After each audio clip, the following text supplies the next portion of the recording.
FBI detective, this video is purely for entertainment and does not infringe on copyrights or laws. The rights to the novel and image belong to the original author. We do not claim ownership. Don't like waiting and want to listen to this fanfic in full now? Subscribe to our Patreon, where you'll find the best fanfics. Chapter 601, FBI Director's Office, Case Truth and Analysis. At 4:30 in the afternoon, under Verine's astonished gaze, a police car with flashing red and blue lights slowly stopped in front of the gate of the FBI Washington headquarters.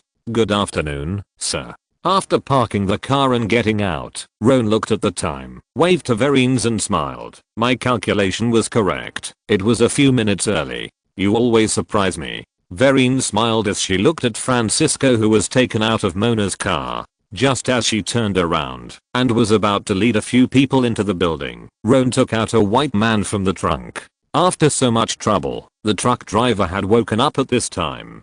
He opened his eyes and looked up to see the gate of the FBI Washington headquarters. He suddenly froze and stood there in a daze. "I remember you said you didn't know me." Roan patted the truck driver on the shoulder and said with a smile, "This is the FBI headquarters. Think carefully about how you can prove that what you said is true. I'll tell you in secret that deceiving federal agents is a felony." Pushing the truck driver to Lassie and Chinia, Roan and Mona followed Verinas and escorted Francisco into the building. Looking at the backs of the people, the truck driver swallowed his saliva, forced an ugly smile on his face, looked at Chinia and Lassie, and asked, "I'm dreaming, right?" The memory of the last second was still on the street at the intersection, and when he opened his eyes again, he arrived at the FBI headquarters. The truck driver felt that he might have eaten flour or smoked green organic leafy plants. He always felt that this world was a little unreal and seemed unreal. "Yes, you are dreaming." Chinia laughed, and Lassie took the truck driver to the office area of the 13th investigation team, saying as they walked, "Since you think you are dreaming, then we will show you what the FBI headquarters looks like in your dream." At the same time, on the other side, Francisco was quickly taken away by Mr. Clement's secretary and others. Mona returned to the 13th investigation team, and Roan walked into the elevator with Verinis. Looking at the numbers that kept jumping on the screen, Roan was silent for a moment and asked, "Sir, where are we going?" "The director's office." Verinis tilted her head to look at Roan, with a flash of surprise in her eyes, and then whispered, "FBI Director Robert and Mr. Clement are waiting for you in the director's office." Roan raised his eyebrows, and Verinis added, "When you answer the questions later, tell the truth and answer whatever is asked." "Okay." The number stopped flashing, the elevator door opened, and the two walked in the corridor for a while, and Verinis reached out and knocked on the door of an office. "Come in." After getting permission, the door opened, and Roan followed Verinis into the room. After a quick glance, he found that it was a fairly large office. The layout was a bit similar to that of the White House, with a large desk, a large sofa, and a large bookcase. The difference was that there was a window behind the desk in the White House, while there was a wall behind the desk in this office. "Hello, sir." Verinis nodded to Director Robert and Mr. Clement, and Roan stood up and repeated, "Hello, sir." Director Robert leaned back, crossed his hands on the table, and looked at Roan, who was handsome, and a barely noticeable light flashed in his eyes. But seeing Mr. Clement, who was silent, Director Robert secretly felt sorry for it, and said in a serious tone, "Roan Greenwood, the leader of the 13th investigation team, a genius agent with a 100% crime solving rate. But I didn't expect that you would cause me such a big mess when we first met." The words were critical, and Roan's heart moved slightly. He saw from the corner of his eye that Mr. Clement was sitting firmly on the sofa with no change in his expression. Roan was relieved and replied, "Sorry, sir." The air in the office was quiet for a few seconds. Verine's turned to look at Roan. Director Robert was also a little surprised. "What happened after the apology?" "Nothing." At this moment, Mr. Clement coughed lightly and said, "Roan, tell me about the case." "Okay, sir." Roan nodded, starting from the discovery of the body, briefly describing the investigation of the serial murder case, the plan to arrest people, and the situation of the Secret Service jumping out to pick peaches later. Roan's narration was full of ups and downs, and Verine's attention was completely attracted to it. Her eyes were shining and full of admiration. Director Robert's expression did not change. He did not care too much about these things, but asked, "What is the situation with Francisco?" According to the interrogation, he is related to the Speaker of the House Mike Monroe. Roan glanced at Mr. Clement calmly and said in a deep voice, "To be precise, he is the distant cousin of the Speaker of the House Mike Monroe." When Lassie and Cheney led people to raid the manor before, they successfully arrested most of the members of the organization. The remaining members were either dead or injured and had lost their combat capabilities. The serial murder case on the beach was not committed by one person. They were all letters of allegiance made by some members before joining the organization to prove themselves. When these members killed those innocent passers-by, there was a leader in the organization named Toby Henderson who was responsible for monitoring and recorded all their murders. The photos Mona found on the underground criminal website were actually screenshots of a murder video. The division of labor within the organization is clear. Toby Henderson is the leader responsible for managing the members of the organization. In addition to him, there is also a leader responsible for the security of the organization, a leader responsible for removing the organs of the meat rabbits after their death, and a leader who sells the organs. The top manager of the organization is Francisco, who is responsible for collecting money, distributing money, controlling and managing the organization, and introducing and recruiting members. Francisco, his real name is Nacho Jones. His mother and the mother of Speaker of the House Mike Monroe are sisters. Luo An went on to introduce, 14 years ago, when the unsolved serial murder case was investigated, Francisco was working in the church, and Speaker of the House Mike Monroe was a state legislator in the state. Later, the FBI launched a capture operation, and Mike Monroe told Francisco the news first, allowing Francisco to escape successfully. After hiding his identity for a while, Francisco came to New York State, resumed his old business, established an organization, and began to solicit business.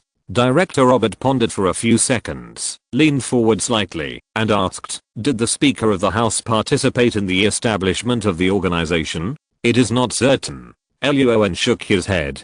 He did not find out about this matter. He continued, "However, more than a decade later, the organization developed slowly and cautiously, but the quality of its members has always been very high. They are either rich people or politicians." Francisco also obtained a lot of shady account books, videos, recordings, surveillance videos and other information. Mike Monroe's career was smooth sailing after the establishment of the organization. He made almost no mistakes in the past 10 years and succeeded in becoming the Speaker of the National Assembly. The subtext in Luo An's words was not difficult to understand. Things in politics are complicated and no one can win all the time. Mike Monroe started as a state legislator and won for more than 10 years. Luo An would definitely not believe it if he said that the things in this matter had nothing to do with Francisco. Director Robert tapped the table with his fingers, looked at Mr. Clement calmly, and then asked, "Where are those videos, account books and other things?" "It hasn't been found yet, sir." Luo An shook his head, saying that he and others were chased by the guys from the Secret Service all the way, and there was no time to interrogate them carefully. In addition, those items were things that Francisco left for himself to exchange for his life, and he could not answer them in a short time. Director Robert was about to continue asking questions, but at this moment, the phone next to the desk suddenly rang. He pressed the answer button and the voice of the director's secretary rang and sighed, "Sir, there is a call from the Secret Service. Do you want to answer it?" Chapter 602. The man behind the truck driver. A call from the Secret Service. Director Robert's eyes flashed with coldness, and he glanced at Roan at his desk calmly. In terms of ability, thinking, and means, Director Robert admired Roan very much. He was a very outstanding talent. Unfortunately, he is Clement's man. Director Robert shook his head in his heart, pressed the button of the landline phone without letting go, and said to Mr. Clement, "Verinus and Roan, I will send someone to deal with Francisco himself. Roan, you take people to deal with the follow-up work of that organization, and you can leave." "Okay, sir." Roan and Verinus nodded, and Mr. Clement stood up and took the two away. The moment the office door closed, Director Robert released the phone button and said, "Put in the call from the Secret Service." "Okay, sir." At the same time, in the corridor, Mr. Clement was no longer expressionless, and the corners of his mouth rose slightly. He tapped Roan twice with his hand and praised him. "Roan, you did a great job in this operation." After a pause, Mr. Clement may have felt that his tone was a little light, and then he nodded heavily and said, "Very good." Verines also smiled, and her eyes were very proud. Although Francisco was taken away by the director's men, Roan, who snatched him back from the Secret Service, was the one who made the greatest contribution. Roan didn't say too many humble words, smiled, and then he remembered something and asked, "Sir, the previous order was to take action tomorrow, and I caught the person today. This matter was a violation of orders no matter what, and in addition to the previous beating of the Secret Service agent, Roan was not particularly worried about being severely punished, but he still needed to ask." Mr. Clement frowned slightly, and turned his gaze to Verines. Verines reacted instantly, put away the smile on her face, and said in a deep voice, "It was my order, sir. There are many implications behind this case, and some of the mistakes that Roan made during the case handling process can actually be big or small." Roan's rank was still not high enough, and Mr. Clement meant to let a tall person take care of it. But Mr. Clement himself was too tall and not suitable, while Verines' rank was just right. That is, no one would deliberately look for her for this incident, and she was also capable of handling the follow-up of the incident. "I see." Seeing Verines stand up and take responsibility, Mr. Clement nodded with satisfaction, and then he looked at Roan again and said, "Handle the follow-up work of the organization case well, and follow the procedures. It doesn't matter if it takes a little longer." "Okay, sir." Roan nodded in agreement, and Mr. Clement then gave a few instructions, and left with his secretary. Looking at Mr. Clement's back, and thinking of the previous conversation in the director's office, Roan found that Director Robert and Mr. Clement were probably not from the same camp. In other words, the two had the same overall interests in the FBI, but at the level of personal interests, they might have different directions. Verines took Luo An into the elevator. As the numbers flashed, Luo An asked, "Sir, what happened to the two agents Michelle and Winslow in my investigation team who lost contact?" "They were taken to the supervision department for questioning." When this matter was mentioned, Verines' face suddenly turned cold. She said that she only found out about this later and immediately went to the supervision department to bring up the two. Supervision department? Luo An's face was slightly gloomy. He didn't understand why the supervision department appeared at that time by coincidence. This matter may be related to Antoine, the director of the Office of Professional Responsibility. He has a good relationship with some Jewish people in the Secret Service. Verines lowered her voice and said, "I also found out the reason why the president heard of your name, Roan. It was because Antoine praised you repeatedly at some cocktail parties and dinners, which attracted the attention of many people. I haven't found out his purpose yet. If you encounter anything wrong in the future, you must contact me in time." A faint light flashed in Roan's eyes, and he whispered, "I understand, sir."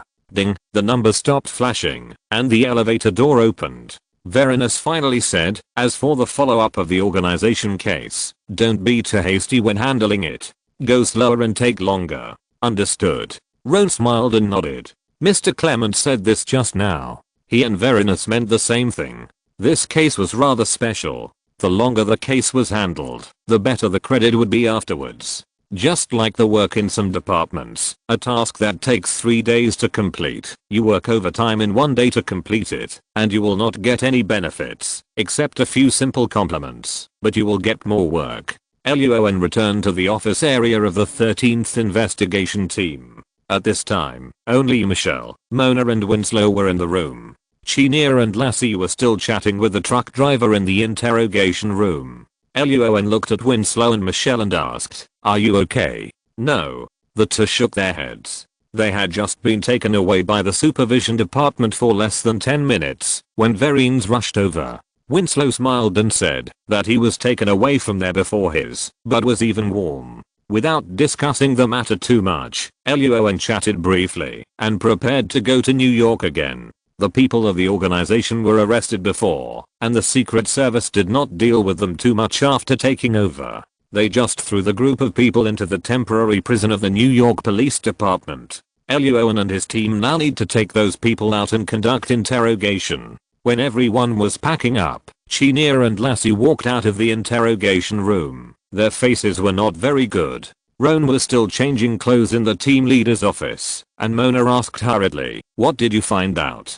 Who is the boss behind the truck driver?" "It's a businessman." Lassie threw the interrogation record on the table. Chanel sat back in her seat, turned on the computer, typed a name in the browser, and quickly pulled up a photo. She spread her hands and said, "It's him, the guy who always appears in various charity galas and charity news." Wow. Looking at the photo of a white man wearing a suit and a big back hair, who looked decent and righteous, Winslow and Michelle's eyes flashed with disdain and contempt. Mona thought for a while and then asked, "So, this truck driver is not in the same group as the group of guys who kidnapped Francisco when Roan and I were chasing Francisco before?" In the whole operation, a total of 4 groups of people appeared. One group was the FBI and SWAT action team led by Roan, and the other group was the guys from the Secret Service. There was also a truck driver who tried to intercept Roan and Mona, and a group of people including the man in the striped suit who successfully captured Francisco, but was defeated by Roan.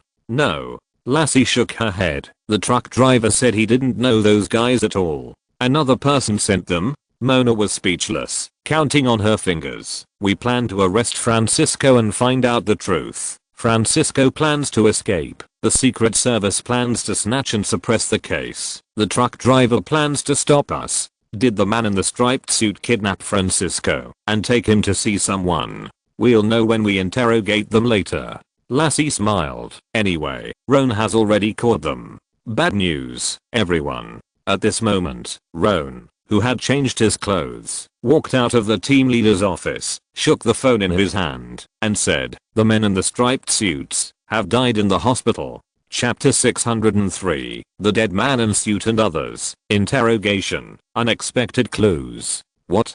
Dead? Winslow and Michelle were shocked. Chanel and Mona were very surprised, and Lassie asked hurriedly, "How did they die?" "They were poisoned." Roan put away his phone and explained, "There were 12 people in the striped suit gang. I killed 6 and arrested 6. Later, the Secret Service intervened and took away the 6 people, but their real target was Francisco, so they didn't care much about these people. When these 6 people were sent to the hospital for treatment of their wounds, someone added a quickly lethal agent to the medicine bottle, so they died in the hospital. Damn Secret Service." Winslow and Lassie immediately cursed. They felt that the Secret Service was annoying and useless in this case. Chinia and Mona looked at each other and noticed another thing. "Are we going to investigate the murderer who killed the men in the striped suits next?" Winslow and Lassie also reacted and then felt tired. Because of a serial murder case, the existence of the organization was found. When the arrest operation was carried out later, the Secret Service, the truck driver, the man in the striped suit and others all came to make trouble. Now the man in the striped suit and others are dead again. "No, we don't have to worry about it." Luo An shook his head, indicating that Francisco had been taken away by FBI Director Roberts' people. There must be someone behind the man in the striped suit. Now they are dead, and the incident has been incorporated into the investigation and handling by the director's people. Taking a sip of coffee, Luo An said calmly, "Our main task next is to deal with the follow-up work of the organization, such as the murderer of the serial murder case and the murderer of organ trading. The affairs of those people behind the top of the organization have nothing to do with us for the time being." Luo An was not interested in the political game and interest exchange of the top leaders, nor did he care about the specific content. Anyway, he would gain a lot afterwards, so he just had to wait quietly. "Okay, understood."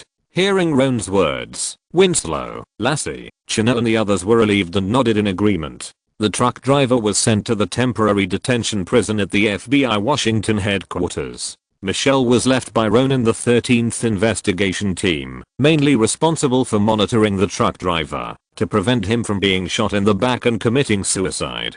The rest of the people packed up their things and drove to New York again with Roan. When they arrived in New York, it was already past 7 o'clock in the evening. They went to the temporary detention prison for a simple check and found that everything was normal. The agents who had been busy all day went back to rest for a night and started working again the next day. The organization established by Francisco was not very large, but the members had clear division of labor, each doing their own job, and everyone had their own work content.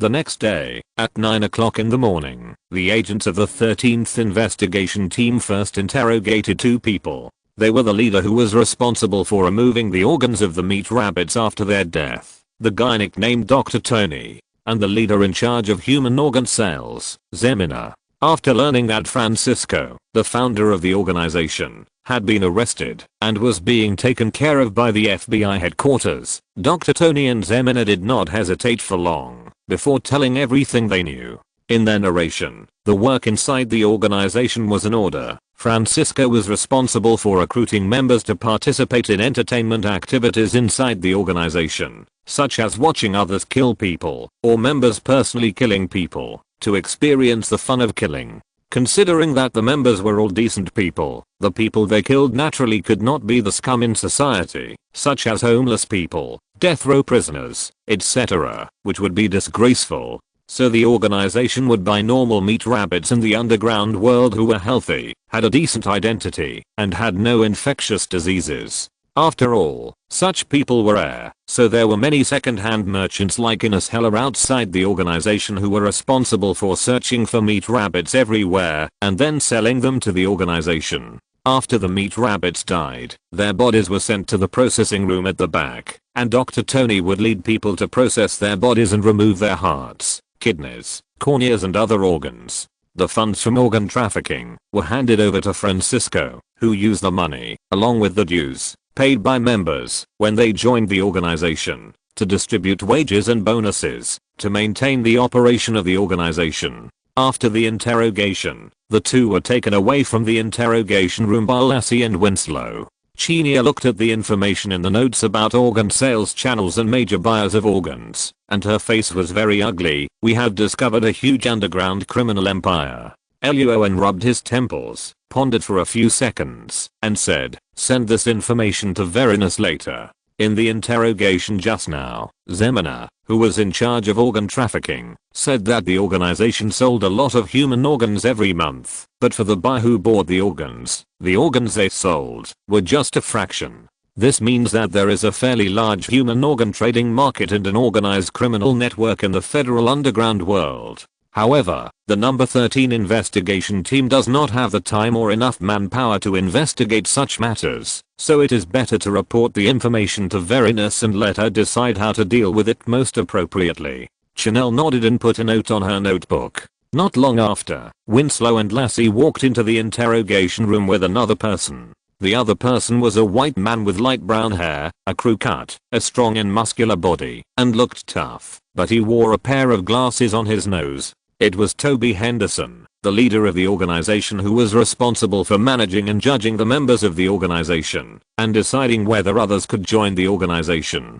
"Good morning, Mr. Henderson." After interrogating 2 people in a row, Roan's mouth was a little dry. He took a sip of coffee, looked at the other person, and said, "It seems that you slept well last night." "Not bad."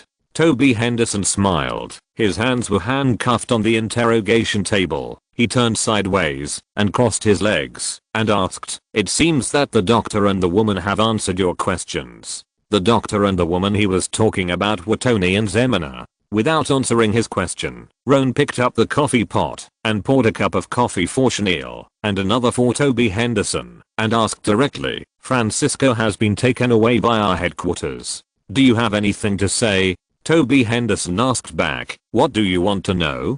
"The operation status of the organization, the list of people who have killed people in the organization, their videos, recordings and other information." "Okay, no problem." Toby Henderson nodded and agreed to all of them, but did not immediately explain the details. Instead, he put forward his own request. "I want a certificate of innocence." Roan smiled. "You know, this is impossible." "No, I think the probability is very high." Toby Henderson crossed his hands, raised the corners of his mouth, looked at Roan and said, "I'm indeed a manager of the organization, but I have never killed anyone." Chanel frowned slightly when she heard this, but Roan's expression remained unchanged and asked with a smile, "According to our investigation, the dead on the beach were all killed by you and your men." No, no, no. Toby Henderson shook his head and said, "You are wrong. I didn't kill those people. They were killed by members who wanted to join the organization. I never shot them. And to be honest, I feel very sorry for the victims. I'm willing to apologize. But those victims and members who wanted to join the organization were taken there by you, and you dug the dirt pit." Luo An sat at the interrogation table, looking down at Toby Henderson and said, "No matter which law you look at, you are the murderer. I'm at most an accomplice. I was not the one who held the gun." Toby Henderson was not panicked at all. He leaned back, looked up at Luo An, raised the corner of his mouth, and said, "In addition, I heard that you are investigating a serial murder case involving a girl, and the murderer has not been found yet. It just so happens that I know who that guy is." Chapter 604, Leader Bargaining, Clue Investigation. New York, 11:30 a.m. In an office, in an interrogation room. "I know the identity of the serial killer." Toby Henderson looked up at Roan, smiling, and made his request, "Give me a not guilty plea, and I'll tell you who that guy is." Chanel's face turned ugly when she heard Toby Henderson's request. The 13th investigation team had been investigating the serial murder case against street workers for a long time, and now they have found some suspects, but there are still things that have not been thoroughly investigated. Luo An's expression remained unchanged. He still sat at the interrogation table, looking down at Toby Henderson, and calmly asked a question. "How can I judge whether what you said is true or false? If you just say a name at random, then I will be at a big loss, right?" This time Toby Henderson frowned. "What do you want?" Luo An asked. "You said you know who the serial killer is. Do you have evidence to prove that the other party kills people? That's your FBI's business. I'm not the FBI." Toby Henderson spread his hands. "I drove to the beach one time and happened to see a man driving a heavily made up woman. Not long after, the woman died, and I also learned her identity as a prostitute, so I know who that person is." Luo An shook his head. "In other words, you didn't see the other party kill people with his own hands, and you don't have any evidence in your hand. You just simply suspect that person. In this case, it's hard for me to believe you, Mr. Henderson." Toby Henderson's face was uncertain, and finally he simply leaned back in his chair and asked, "Anyway, I know the identity and name of that guy. Do you want it? If your news is true, I will definitely want it." Luo An smiled and said, "But what if your news is false?" "If the news is false, I will." Toby Henderson was halfway through his speech when he suddenly frowned and froze for a moment, as if something was wrong. "Let me tell you this." Seeing the other party pause, Luo An's eyes sparkled, and he put forward his own suggestion. "You tell me the name of that person first, and we will check the other party's suspicion. If the other party is indeed the serial killer in that case, we will come back to thank you. Do you take me for a fool, Team Leader Greenwood?" Toby Henderson smiled coldly and asked back, "You don't trust me, and I don't trust you either. If I tell you the name of that person, and you successfully find the murderer based on this clue, but you turn around and deny that I helped with this matter, what should I do? We FBI abide by the rules. You have to trust us." Luo An shook his head repeatedly and said, "If I said I would thank you, I will definitely thank you, and I will never lie to you." Toby Henderson still had the original request. "No, you have to give me an exoneration agreement first. Tell me the name of that person first." X2. Luo An and Toby Henderson just looked at each other quietly without saying a word, and there was silence in the interrogation room. After a pause of a few seconds, Roan stood up and waved to Chanel. Let's go out first and let Mr. Henderson think about my proposal carefully." Chanel stood up and walked out of the interrogation room with Roan. The moment the door closed, Chanel immediately came to Roan and whispered, "If Toby Henderson really tells the name of the murderer later, do we really have to give him an immunity agreement?" Roan glanced at Chanel. "What, are you kidding?" Chanel was stunned for a moment. "But you just said you wanted to thank him." "Thanking him does not mean giving him an agreement. Just say thank you to him." Roan folded his arms in front of his chest and said calmly, "Toby Henderson has worked in the organization for so many years. As the leader who manages members, it is impossible that he has not killed people. It's just that we haven't found concrete evidence yet." Prison is the destination for such people, and that small box is his permanent home. An immunity agreement is simply impossible. Chanel agreed with Roan's later words and asked, but what about the serial killer? The killer must be found, but we don't have to look for clues in Toby Henderson. Luo An patted Chanel on the shoulder. She was too focused on the killer and her mind was not fully focused. She subconsciously ignored many things. Without further explanation, Roan strode towards the office area and asked, Lassie, where are the letters of surrender that those members gave before joining the organization? That is, the murder videos recorded by Toby Henderson. The big cardboard box next to it is full of videotapes. Lassie pointed to a big cardboard box on another desk not far away and asked, what's wrong? Roan briefly explained the situation that Toby Henderson had just described, and then said, Toby Henderson said that when he drove to the beach, he met a man driving a car with a girl. We can't be sure now whether that person is really the murderer, but that guy is very suspicious. What we have to do now is to find the specific time when Toby Henderson went to the beach, and then compare and check the movements of the dozen suspects that Mona found before, and see if there is any overlap in route or time. That's right. Winslow and Mona's eyes lit up when they heard it, and Lassie clapped her hands and said excitedly, as long as the route or time of a guy matches, he is very likely to be the murderer of the serial murder case. Chini, who was standing next to him, suddenly had an epiphany and understood the logic of the matter in an instant. She looked at Roan with admiration and hurriedly walked over to pick up a videotape like everyone else and returned to her seat to watch it. The video images in the videotape were somewhat cruel, all of which showed a person kneeling and struggling, and another person standing behind the other with a pistol, pulling the trigger to end the other person's life. Selectively ignoring the content of the video for the time being, all the detectives focused on the lower left corner of the video recording. The video recording equipment used by Toby Henderson was of an older style, and the image quality was far from the clear standard of 720p, but it all had automatic time and date displays. Roan, Mona, Winslow, Lassie and Chenille were each responsible for a few videotapes, and soon recorded all the dates of these murder videos. After a simple arrangement, the time points of the murder videos were collected on a piece of paper, and Roan handed it to Mona. It's up to you next. No problem. Mona smiled, waved the OK gesture in her hand to Roan, tapped the keyboard a few times, and called up the photos of the 14 male suspects she had found before. The next work content is to compare the 14 men one by one where they were, what they were doing, and who was around them when the crime occurred. Because there are a lot of things to compare, Chenier and Lassie also joined Mona's team to help.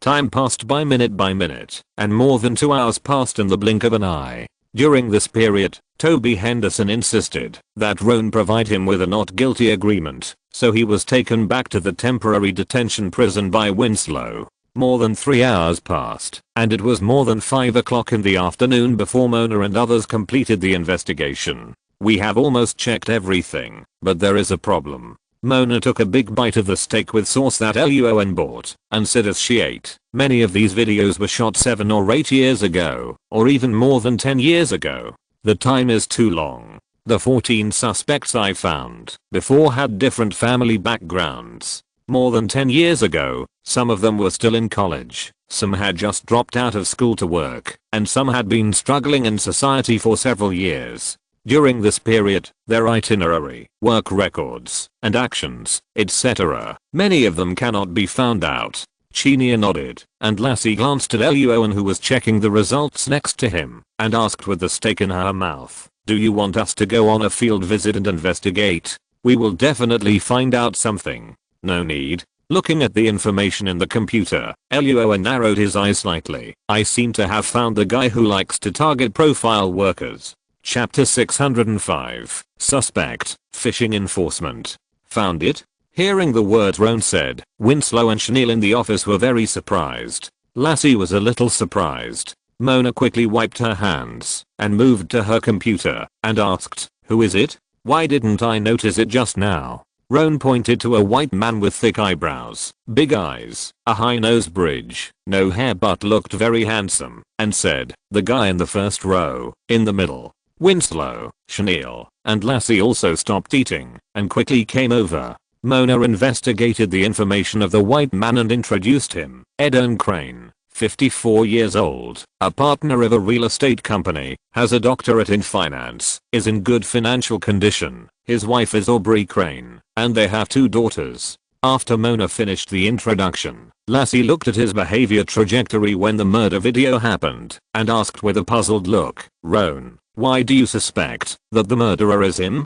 The time when Edwin Crane and Toby Henderson filmed the murder video overlapped in the last few videos of 2003, 3 years ago. The car driving record shows that Edwin Crane did not go to the beach that night. "No, you forgot one thing." Roan shook his head and said, "Do you remember the profile given by the behavioral analysis department before? First, a white male, around 40 to 55 years old. Second, the suspect is married, or has a girlfriend, and has received higher education. Third, he is in good financial condition, and has a second means of transportation in addition to the one he uses to go to work on weekdays. Fourth, his psychological or emotional state has been suppressed for a long time." Chenia suddenly realized it, and Mona also remembered it. After a few keystrokes, they found out the car situation of Edwin Crane's family. In addition to Edwin Crane's own car, his wife also has a car, and his 2 daughters also have one each. At the time when the murder video took place, Edwin Crane's wife happened to be on a business trip, and he could easily drive his wife's car. But the records show that Edwin Crane's 2 daughters were at home that night. Lassie still had some doubts. His wife was not at home, and Edwin Crane left his 2 daughters at home, went out to find girls, and then killed people. "This is the important reason why I suspect Edwin Crane." Roan sneered, took the photos and information of the victims of the first serial murder case from Chenia's table, handed them to Lassie, and said, "Pay attention to the ages of these victims. Eri, female, 20 years old. Clear, female, 19 years old. Charles, male, 21 years old. Selena, female, 20 years old. Kate, female, 22 years old. Sophia, female, 22 years old." There were 12 victims in total. Lassie only read a part of them. Winslow next to her noticed something, and his eyes widened instantly. Although these women are all around 20 years old, they actually look younger than their actual age, and younger than 20 years old. Chanel next to her looked cold, and continued Winslow's words, "It's just about the same age as Edwin Crane's 2 daughters." "That's right." Luo An nodded, and pointed to the profile again and said, "Let's move our eyes away from the murder video and just look at the time of death of the 12 victims. We can find one thing: every time a new victim died, Edwin Crane's wife was not at home due to business trips or other reasons. Only Edwin Crane and his 2 daughters were at home." The 4th item in the profile shows that the murderer's psychological or emotional state has been suppressed for a long time. The word long-term suppression is very interesting, isn't it? After listening to Roan's words, Lassie took a breath. "You mean, this guy Edwin Crane did this to his daughter? This is the Federation. This situation is normal." Roan patted Lassie's shoulder. "The global profit from human trafficking is about $150 billion a year. The Federation is one of the largest destinations for human trafficking, and the largest consumer of child pornography." Looking at the photo of Edwin Crane's family of 4 on the computer, Roan narrowed his eyes and continued, "Whether Edwin Crane has ever laid hands on his daughter is not known for the time being. But I guess he probably hasn't, and reason and desire have been tormenting him. Because of this, Edwin Crane chose to drive to the streets when his wife left to find a substitute who looked like his daughter. After the matter was done, the ethical guilt would surge in his heart again, so Edwin Crane killed those women." The well-known Luo Island incident in later generations fully illustrates the hypocritical and sanctimonious appearance of the upper class in the Federation. "Everyone, there is one more thing." When the office was silent, Mona suddenly spoke, attracting everyone's attention. After a few taps on the keyboard, Mona checked a consumption record and a death list. On one of the 2 daughters' birthdays, Edwin Crane bought them a certain doll. The doll was the same as the hair found on the victim's body by the trace examination department. In addition, Edwin Crane's family had 3 dogs, one of which was a Labrador, the same breed as a dog hair found by the trace examination department. The dog died of old age a year ago, and was buried in the backyard of Edwin Crane's house. Wow, so many coincidences. Chanel sneered, Winslow clenched his fists, and Lassie was too lazy to continue talking nonsense, so she looked directly at Luo An and asked, when are we going to arrest them? Looking at the information in the computer, Luo An pondered for a few seconds and shook his head slowly. We can't arrest them for the time being. Lassie's eyes widened, and Roan explained calmly, the evidence we have is not enough. Adrian Crane was financially well off and had enough money to hire one of the best lawyers in New York City to defend him. Now the only physical evidence in the hands of investigation team 13 was dog hair from doll toys, and the car driving record of Aubrey Crane's wife. But these things were not key evidence, and those lawyers had ways to refute them, such as the dog hair was a coincidence, and Aubrey Crane met a lot of people every day, and it was possible that one of them had a few strands of dog hair stuck on him. This type of doll is not uncommon, and the hair can't prove anything, etc. After listening to Roan's analysis, Winslow, Chinia, and Lassie reacted immediately, and then frowned. Mona's face was very ugly, and after a few seconds of silence, she asked tentatively, how about we go fishing? Winslow and the other two's eyes lit up, and they understood what Mona meant by fishing. For example, if a local police station's performance in a certain month does not meet the standard, sometimes some beautiful female police officers will be dispatched, dressed very fancy to walk on the street and hook hands. When they meet a driver who comes to ask for the price, the police who are lying in ambush around will immediately rush up to arrest him. Even playing a bigger game, on a certain occasion, a local policeman in the Federation actually opened his own brothel and successfully lured more than 100 drifters. In the East, fishing enforcement is illegal and not in compliance with regulations. But in the Federation, fishing enforcement is not only legal, but also quite common. It has always been regarded by the police as a sharp weapon in their hands, which has been tried and tested, and it is accurate every time it is caught. Hearing Mona's proposal, Lassie immediately became energetic and quickly worked out a plan, introducing, we can find a way to get Edwin Crane's wife away from home on a business trip. Edwin Crane will be alone at home and is likely to commit a crime again. We just need to find a beautiful and childish looking female agent, ambush him on his route in advance, and lure him over. After Adrian Crane drags the agent into the car, we follow him all the way, and when he is ready to kill someone, we rush up. No. Before Lassie finished speaking, Luo An interrupted her with a serious face. We can't gamble with the lives of female agents. It's easy to get into trouble. This method won't work. But Lassie wanted to say something, but finally stopped talking slowly under Luo An's stern eyes. Mona looked at Luo An. What should we do next? Luo An pondered for a few seconds and asked, do you remember the mobile phones of those victims? Chapter 606, Time and Process of the Crime. New York, 1 o'clock in the afternoon, in an office area. Cell phone. When Luo An asked this question, Chanel was the first to react and answered, are you referring to the fact that after the street workers died, the murderer used their cell phones to call their relatives and friends? Yes. Luo An nodded, narrowed his eyes, and asked, I remember that except for the first 5 victims, because they died too long ago, their phone information could not be found. After the death of the other 7 victims, their relatives or friends all received calls from the murderer. That's right. Winslow turned around and picked up a document from the desk next to him, and then added, we also found out where the murderer called from, which was a park in Long Island, New York. But that park has a large flow of people and there is no surveillance, so we have suspended the investigation in this regard before. Wait a minute, Winslow. Before Luo An could continue speaking, Mona remembered something first, interrupted Winslow's words, and asked, where is the specific location of that park? While speaking, Mona began to type on the keyboard. Winslow was a little confused, but still told the specific location of the park. Everyone, I have found a new clue. Soon, Mona finished typing on the keyboard.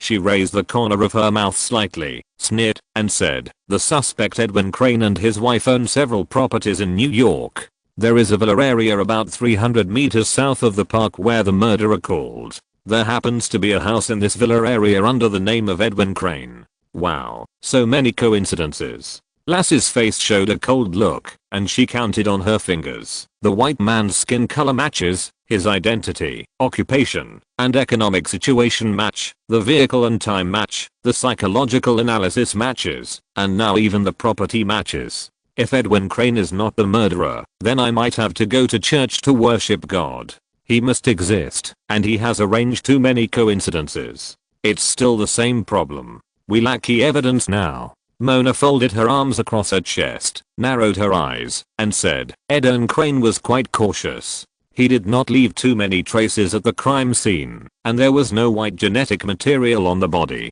Edwin Crane is very rich, and can afford high-end lawyers. With the evidence we have now, we can't be 100% sure that he will be sent to the small room in the prison. Chinia nodded, then turned to look at Roan. Roan, you mentioned the mobile phone just now.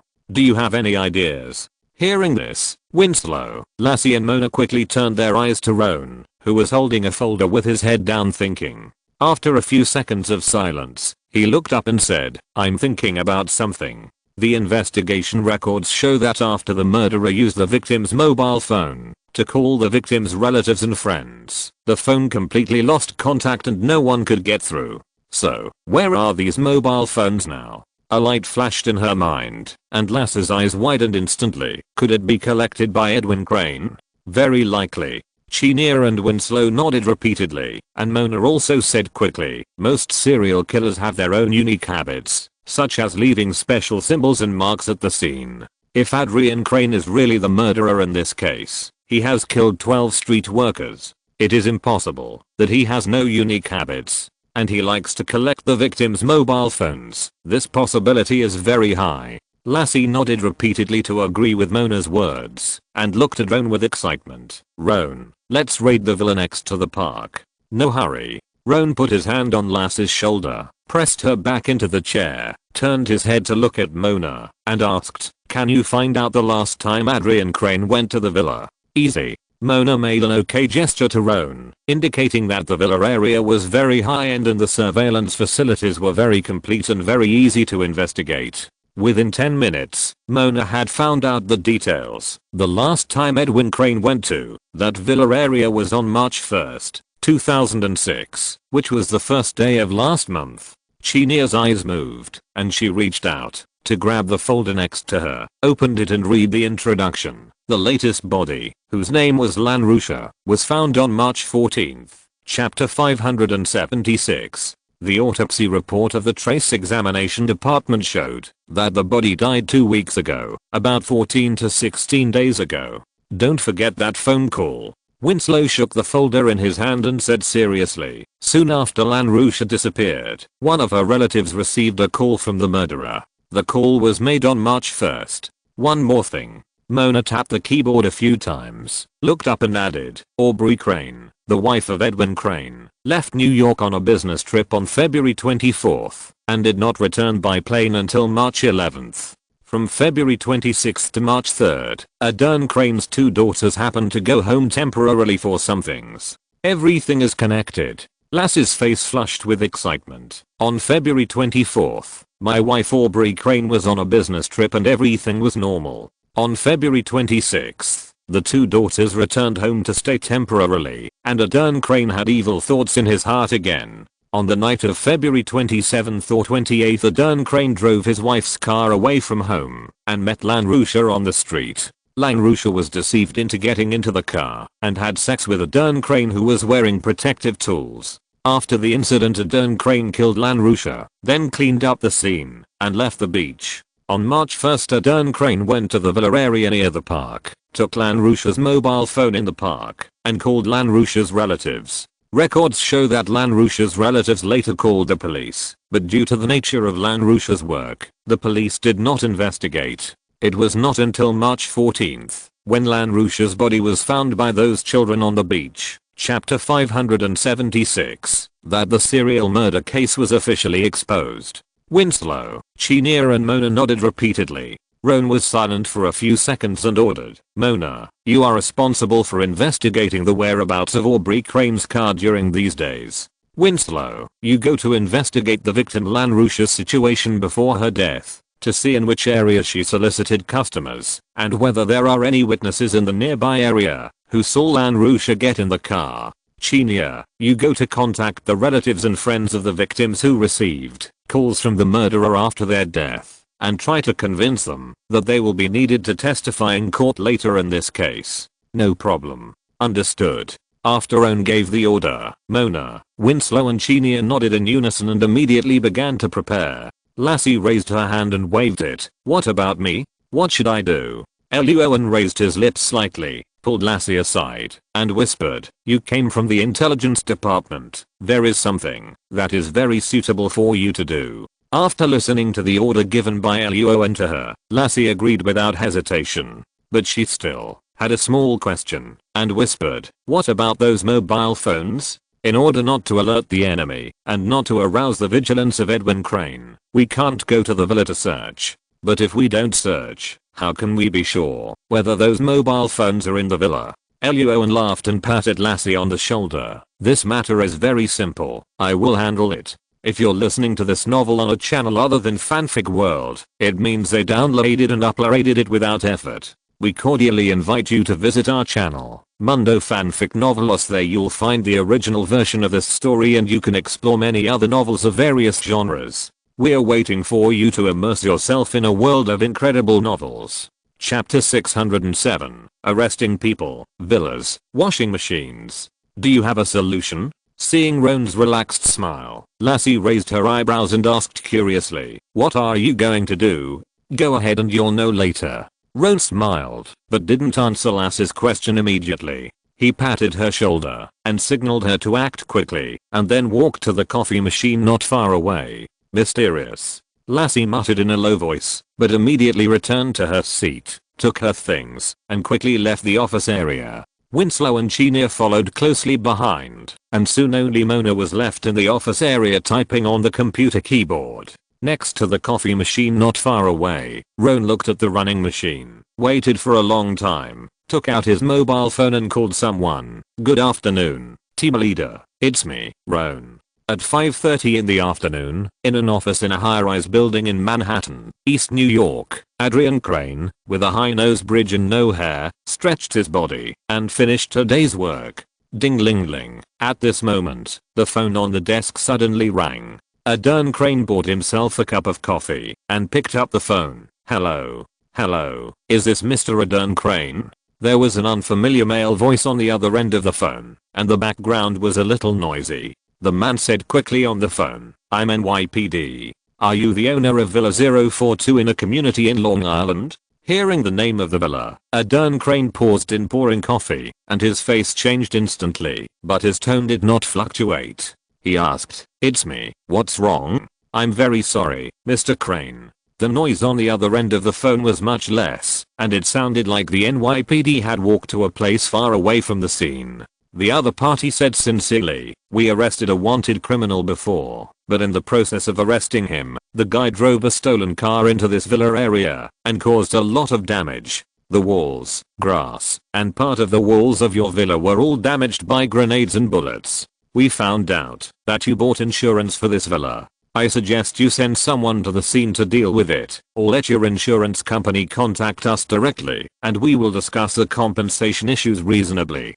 Of course, we will also send someone to your villa to help you calculate the loss in the process. What? Hearing the words of the NYPD, Adrian Crane's pupils shrank. He did not hang up the phone immediately, but found his mobile phone and called the manager of the community. The call was quickly connected, but the voice was not the community manager that Adrian Crane was familiar with, but an unfamiliar male voice. The other party said that he was from the FBI, and the owner of the phone was unfortunately injured by a grenade and has been sent to the hospital. If necessary, he can discuss with him temporarily.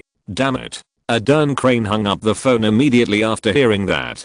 After cursing under his breath, he immediately turned around and said to the landline, I'll be there now. You're coming in person? Okay, Mr. Crane, the insurance company. Without waiting for the NYPD to finish, Adrian Crane hung up the phone directly, cursed under his breath, picked up his coat and phone, and walked out of the office quickly. As he went downstairs, He pressed the button to call his wife. Aubrey, I may be back late tonight. The NYPD just called me. No, I can handle it myself. At the same time, on the other side, in the quiet villa area, Riyad turned around and shook his phone, smiling. Roan, the guy said he would be there soon and didn't call the insurance company. That's right. Roan smiled and nodded, clenched his fist and gently hit Riyad's chest. Thank you for your help this time.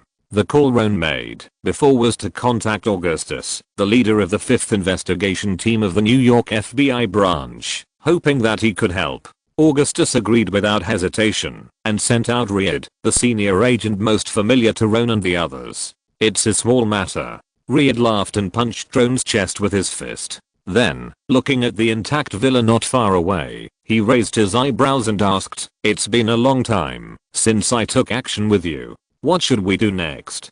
Directly raid that villa?" Roan smiled and nodded, took out a search warrant from his pocket, and then said, "But before that, I need to make a phone call." As he said that, Roan took out his mobile phone, found a phone number and called. "It's me, Roan. You can arrest him. No problem." On the other end of the phone, Lassie, who had been waiting for a long time under a high-rise building in Manhattan, smiled and agreed immediately. After hanging up the phone, Lassie waved to the FBI agents who were temporarily seconded behind her, and the group walked quickly to the parking lot not far away and stopped Edwin Crane, who was about to get in the car. Lassie shook the golden badge in her hand and said coldly, "Hello, FBI." Adrian Crane was stunned for a moment, and then his face turned extremely ugly in an instant. He did not struggle or resist, but said in a calm voice, "I will not say anything before the lawyer arrives." At the same time, in the villa area, Luo An, who had hung up the phone, did not continue to talk nonsense and waved his hand directly. Action.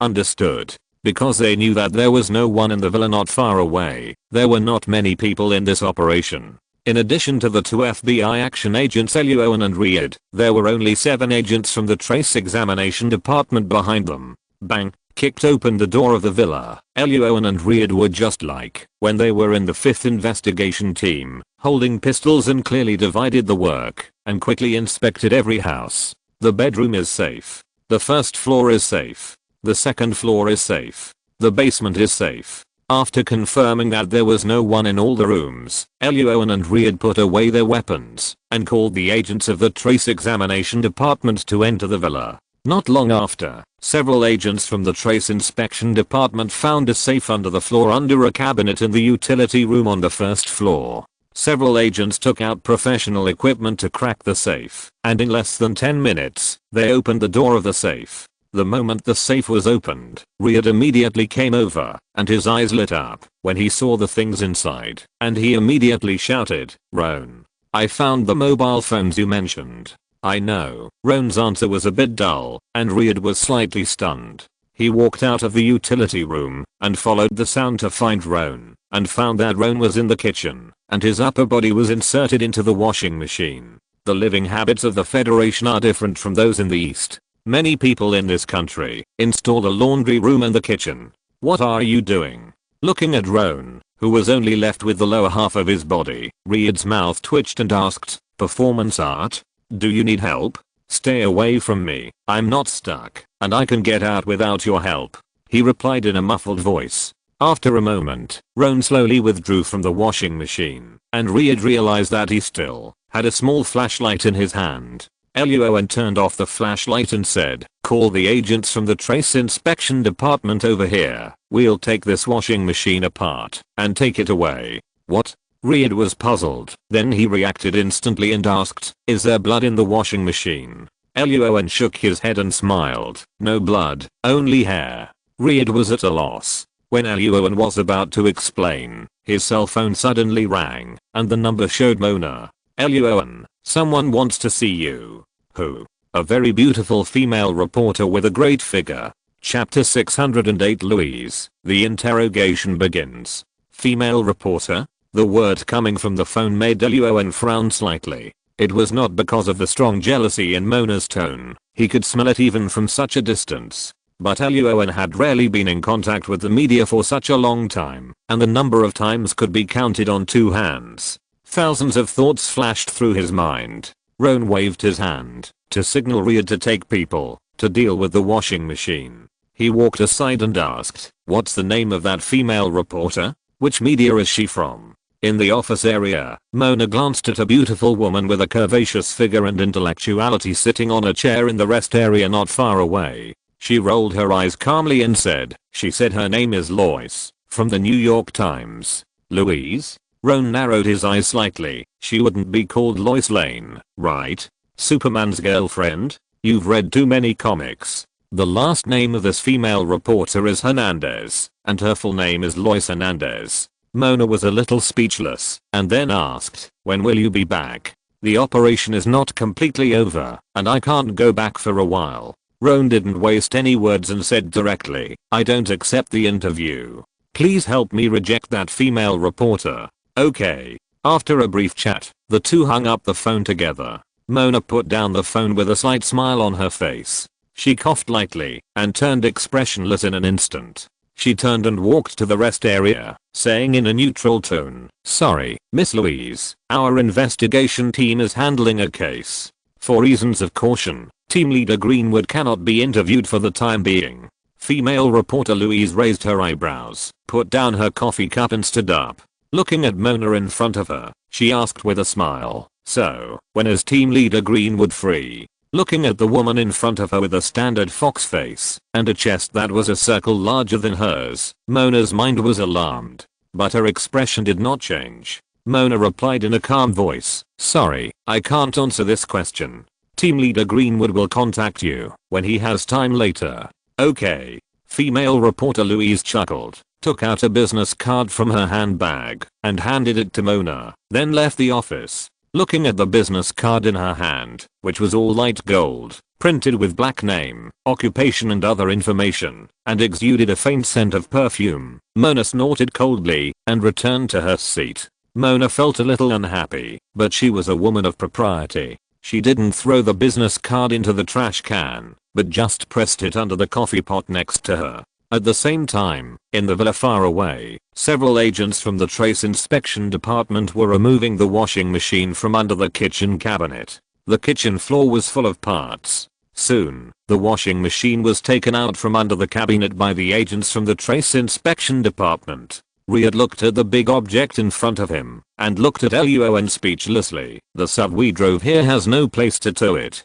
Do you want to call a tow truck?" "No, the washing machine is not important." Luo An laughed, and under Riyadh's puzzled eyes, he walked to the back of the drum washing machine in front of him, took a screwdriver from the agent from the trace inspection department, and quickly opened the filter of the washing machine. Wearing gloves, Roan put the black stuff in the filter into an evidence bag, and then put the filter itself into another evidence bag. Roan returned the screwdriver to the agent of the trace examination department, and grinned at Riyadh. "These are the most important evidence." The next day, at 9 o'clock in the morning, in an interrogation room in an office in New York. This interrogation room is different from the past. In addition to Roan and Chenia on both sides of the interrogation table, the suspect Edwin Crane, who was caught by Lassie last night, sat on the opposite chair. Next to him sat a white man in a suit and glasses who looked to be in his 50s. He was the lawyer hired by Edwin Crane for himself.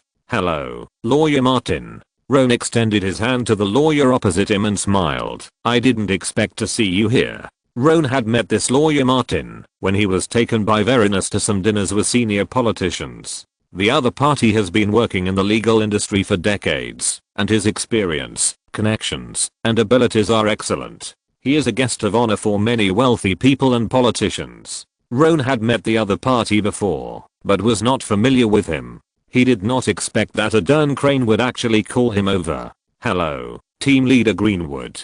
Seeing Roan's hand extended to him, lawyer Martin did not reach out to shake it. He just sat on the chair and nodded calmly, then said directly, "In this trial, as Mr. Edwin Crane's attorney, I have the right to answer some questions for him. At the same time, we can also refuse to answer some questions. Of course." The other party did not shake hands with him, and Roan smiled, and did not care. Sitting back in the chair, he signaled Chenia to start preparing the record. Then Roan opened the folder in his hand, first placed the photos of the 12 victims in front of Adern Crane and asked, "Mr. Crane, do you know these women?" After looking at the photos, Adern Crane's eyes moved slightly. He did not answer immediately, but looked at Lawyer Martin next to him. Lawyer Martin coughed lightly and said, "My client has the right to refuse to answer this question."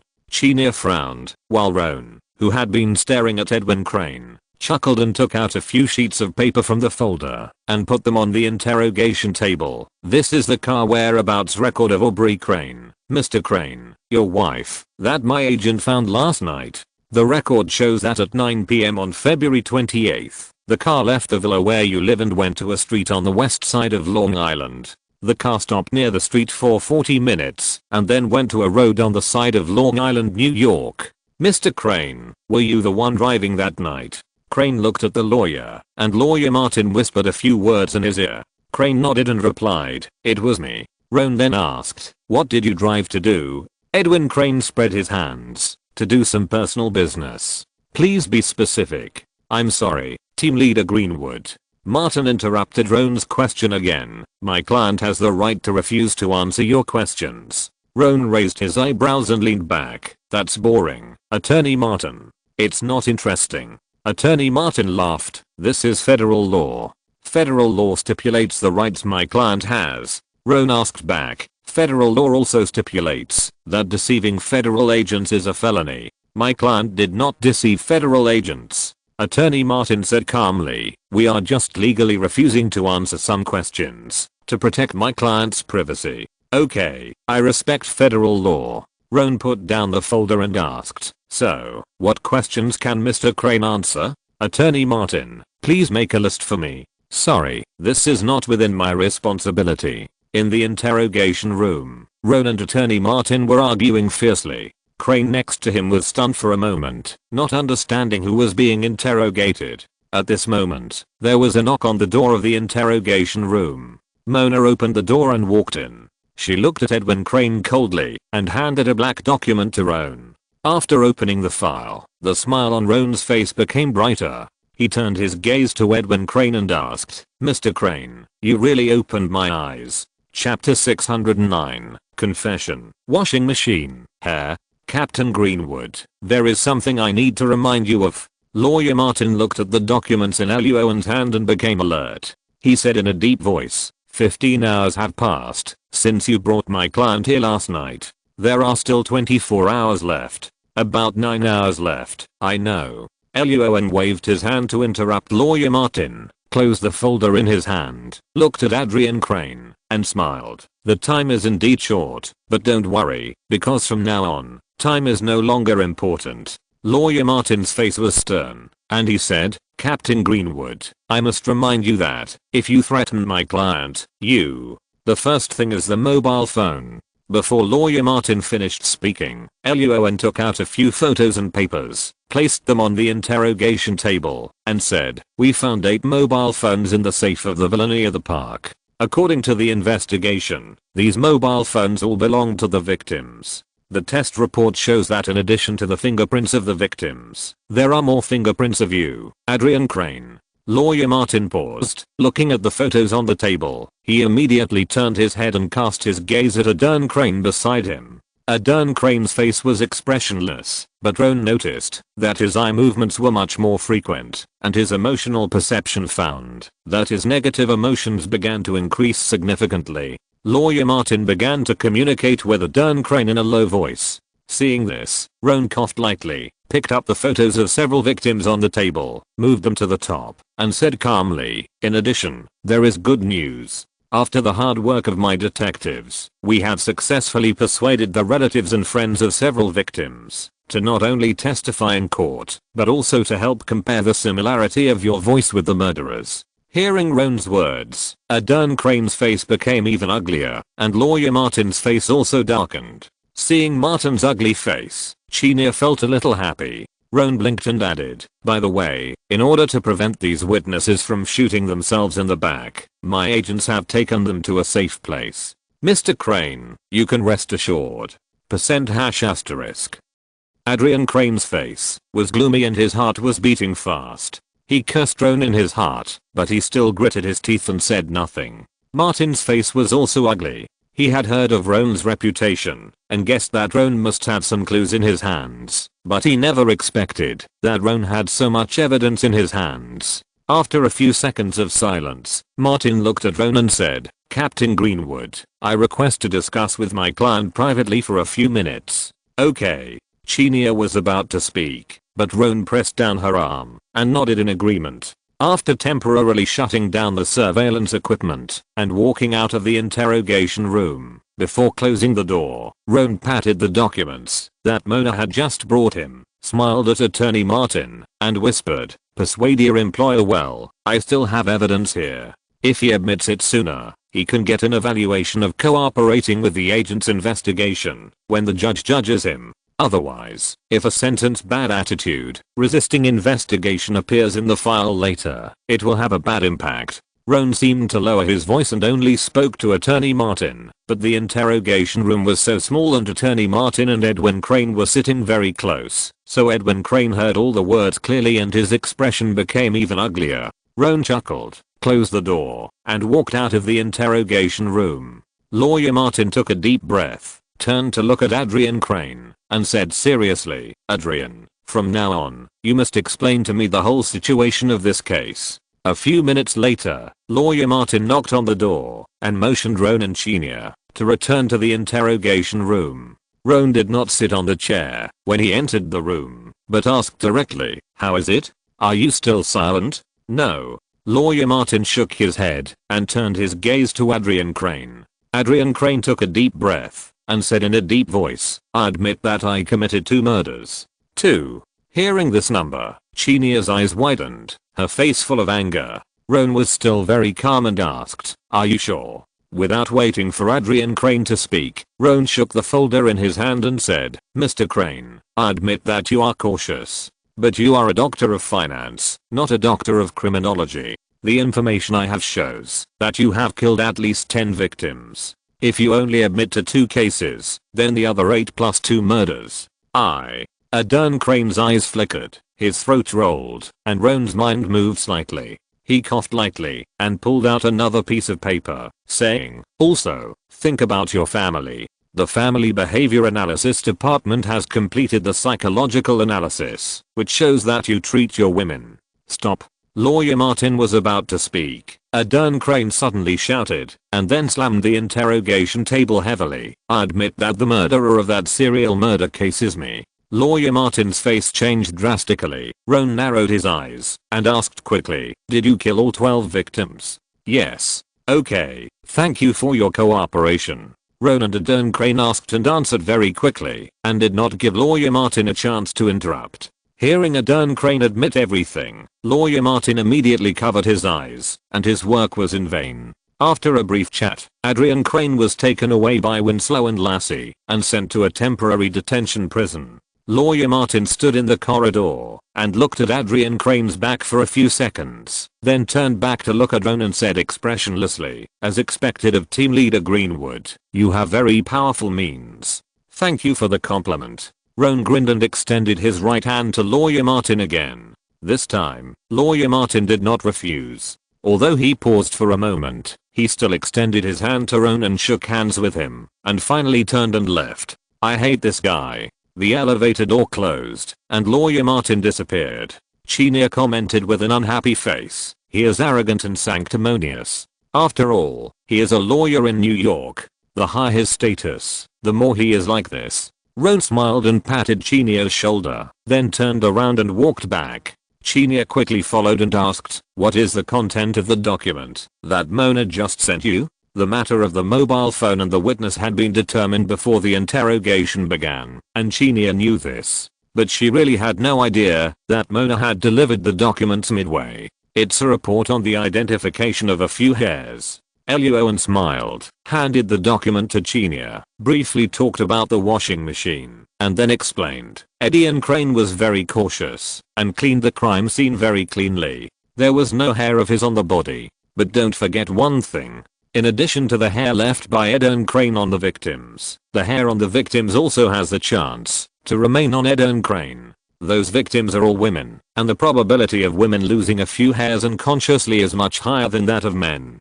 Chenia suddenly realized, after each crime, Edon Crane would go to that park to make a phone call and would also wash himself and his clothes in that villa. Federal people rarely wash clothes by hand now, and most people use washing machines. Luo An smiled and said, and the washing machine, every time it rains, there will be something left in the filter at the back, such as hair.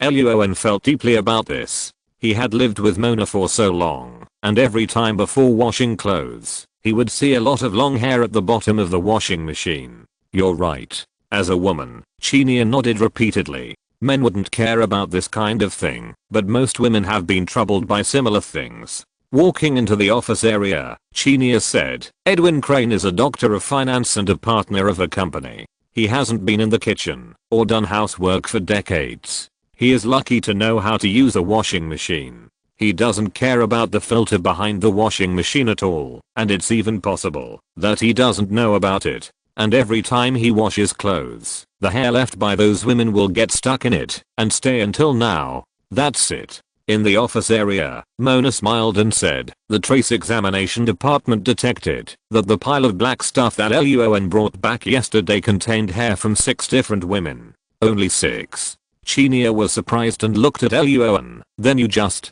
Luo An grinned and was about to explain when his cell phone suddenly rang. Pressing the answer button, Verine's voice came and asked, Luo An, did a female reporter come to you yesterday? Chapter 610 KO and Emperor Zion of Han. 11 o'clock in the morning, in an office area in New York. After pressing the answer button, Luo An casually said, good morning, sir. Verenice on the other end of the phone hummed and asked directly without any nonsense, did a female reporter come to you yesterday? Yes, that happened. Luo An waved his hand to signal Chenia, Mona and others to deal with the follow-up work of this serial murder case. He walked to the window, briefly described yesterday's situation, and then narrowed his eyes and asked, sir, you don't want to tell me that the female reporter was killed? No, she is still alive and well. Verenice on the other end of the phone rolled her eyes and asked, why do you think so? Do you have a grudge against that female reporter? No, sir. After getting a negative answer, Luo An breathed a sigh of relief, rubbed his temples, and said helplessly, it's mainly because I have been tortured by the combination of a homicide case and 2 serial murder cases during this period, and I'm a little mentally allergic. This is the first time that Luo An has encountered 3 cases squeezed together, and the case is complicated, and there are many clues, which has caused Luo An a lot of effort. I understand. You've worked hard during this period. Hearing Roan sigh, Verenice's eyes flashed with understanding. Her tone slowed down a lot, and she said softly, let me tell you one thing. Congress has determined that Mike Monroe is not suitable to continue serving as Speaker of the House. The Republican and Democratic parties have now begun preparing for the election of the next Speaker of the House. Roan raised his eyebrows and said, it's really surprising that the guys in Congress are working so fast this time. After all, it involves their own interests. Verenice laughed and then whispered, also, remember Antoine, the director of the Office of Professional Responsibility? I remember him so well. Roan narrowed his eyes slightly. His reputation was spreading more and more, and Minister Antoine had made a great contribution. Hearing that Verenice's tone was a little strange, Luo An asked in a low voice, what's wrong with him? He was kicked to the Secret Service by Director Robert. Verenice sneered and said, this case of the organization is indeed very involved, and it is easy to be transferred into the abyss if you are not careful. But from another perspective, as long as you grasp it, this is also a great opportunity. At the beginning, some people in the Secret Service did not tell us all the information, which made Director Robert mistakenly believe that the matter was not important. So he agreed to that group of people and ordered us to suspend for 1 day and take action the next day. Just in case, that group of people contacted Antoine again and asked him to help detain your agent, to attract your attention and let you leave the case temporarily. Hearing the situation investigated by Verenice, Luo An thought for a while and whispered, it seems that, although our Minister Antoine is in the FBI physically, his heart is in the Secret Service. No. Verenice lowered her voice and said seriously, you are wrong, Roan. Antoine's heart is not only in the Secret Service, but also in many places. His body is not in the FBI, but with the Jews. The Secret Service contacted Antoine and asked him for help this time, and it was also some Jews in the Secret Service. Varinus went on to say that when Roan led the 13th investigation team to capture Francisco and explained the relevant circumstances of the organization case, Director Robert, who was almost deceived and almost lost a lot of political achievements, was furious. Later, when someone was sent to handle the follow-up work of the case, he learned that Antoine had used small means to intervene and tried to stop Roan from handling the case. Director Robert became even more angry and directly found a reason to remove Antoine from his position and threw him to the Secret Service.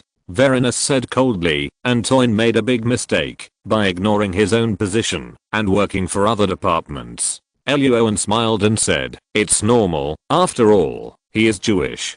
Don't say such things in the future. Varinus casually reminded Luo An and then said, this case of the organization involves a lot of things.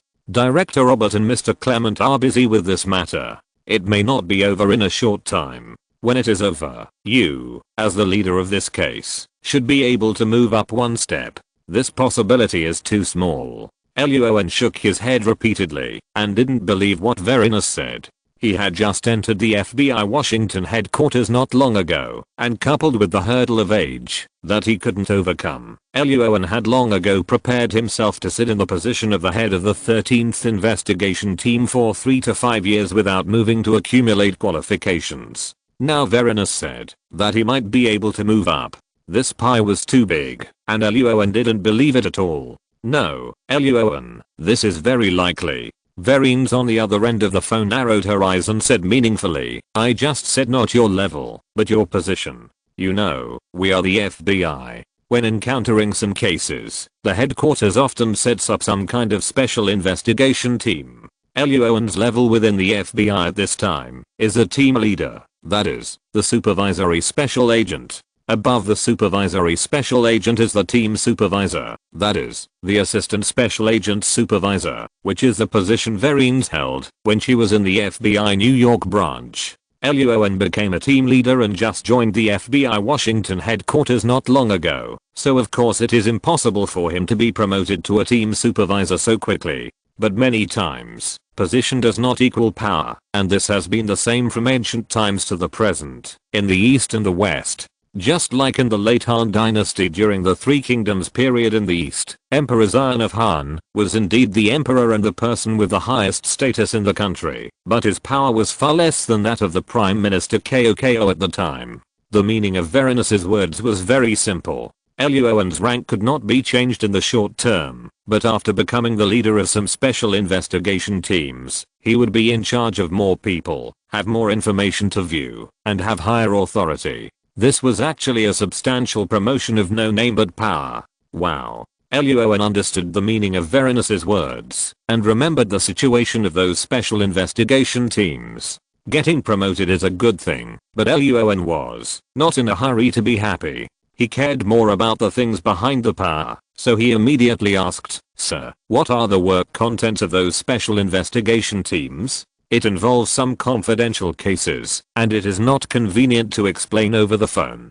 Varinus said, when you return to the FBI Washington headquarters, I can take you to check some of them. After a few seconds of pause, Varinus thought about Luo An's character, so she added, the merits behind those confidential cases may not be great, but there will definitely be many opportunities to make money. Okay, sir.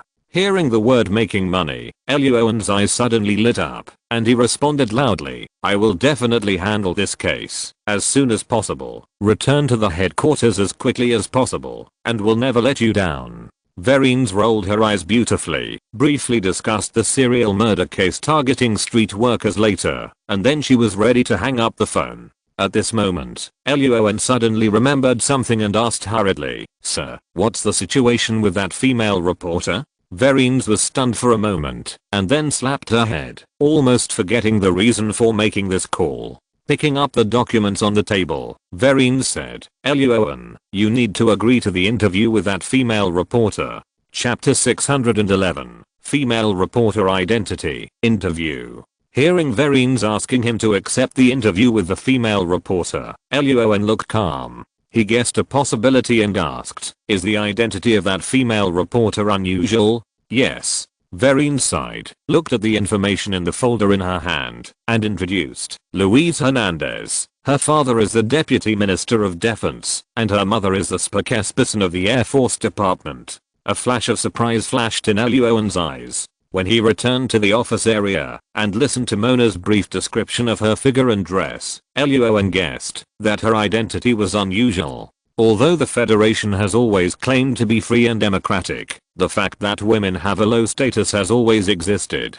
For example, the pay of Hollywood female stars is 1/3 or even 2/3 lower than that of male stars. And in various companies in the Federation, male bosses dominate female employees. A beautiful woman like Luis Hernandez, working in the media field, where the dominance of appearance culture is most rampant, she either has a strong background and is spotless, or relies on a big boss and is in the mud. Previously, he was busy dealing with the serial murder case and had not investigated Luis Hernandez's background for the time being, but Roan did not expect that the other party's background was so strong. However, Roan still did not understand one thing and asked in confusion, "Why did the female reporter want to interview me?" "I don't know. Maybe she wanted to make a big news." Vereen's did not know why the other party wanted to see Roan so much, and even used her connections to find Mr. Clement. "Okay." Roan frowned slightly, thought for a while, and said, "Sir, I can accept the interview, but there are some things I must declare in advance. For example, some case details are not convenient to disclose, and the other party cannot take photos, and cannot publish my appearance in the newspaper, etc. The federal land is vast, full of talents, and has bred many strange people and various extreme thinkers." Roan did not want to attract their attention, nor did he want too many people to know his appearance, to prevent inconvenience in his future life, such as revenge. Roan was not afraid of revenge against himself alone, but for people around him, such as Mona and members of the 13th investigation team. Roan could not guarantee their safety 100% if a retaliation incident occurred. "I know, and I have already told them about these things in advance." Vereenis nodded and said, "Luis Hernandez has agreed to everything, and she has also listed a list of questions. If there are any inconveniences, Luis said that she can still communicate and modify them." Hearing Luis Hernandez's cooperation, Roan's mind went on alarm bells after hanging up the phone. After a moment of hesitation, Roan walked quickly to the office area, patted Mona on the shoulder, and said, "Mona, investigate that female reporter Luis Hernandez." Mona, who was bored with her work, heard this and instantly straightened up and asked, "Why are you investigating her?" Roan briefly described what Vereenis had just said, saying that he was a little suspicious of Luis Hernandez's real purpose in interviewing him. Mona's face changed slightly, and her fingers danced quickly on the keyboard. Soon she found Luis Hernandez's birth record, academic experience, family situation and other information.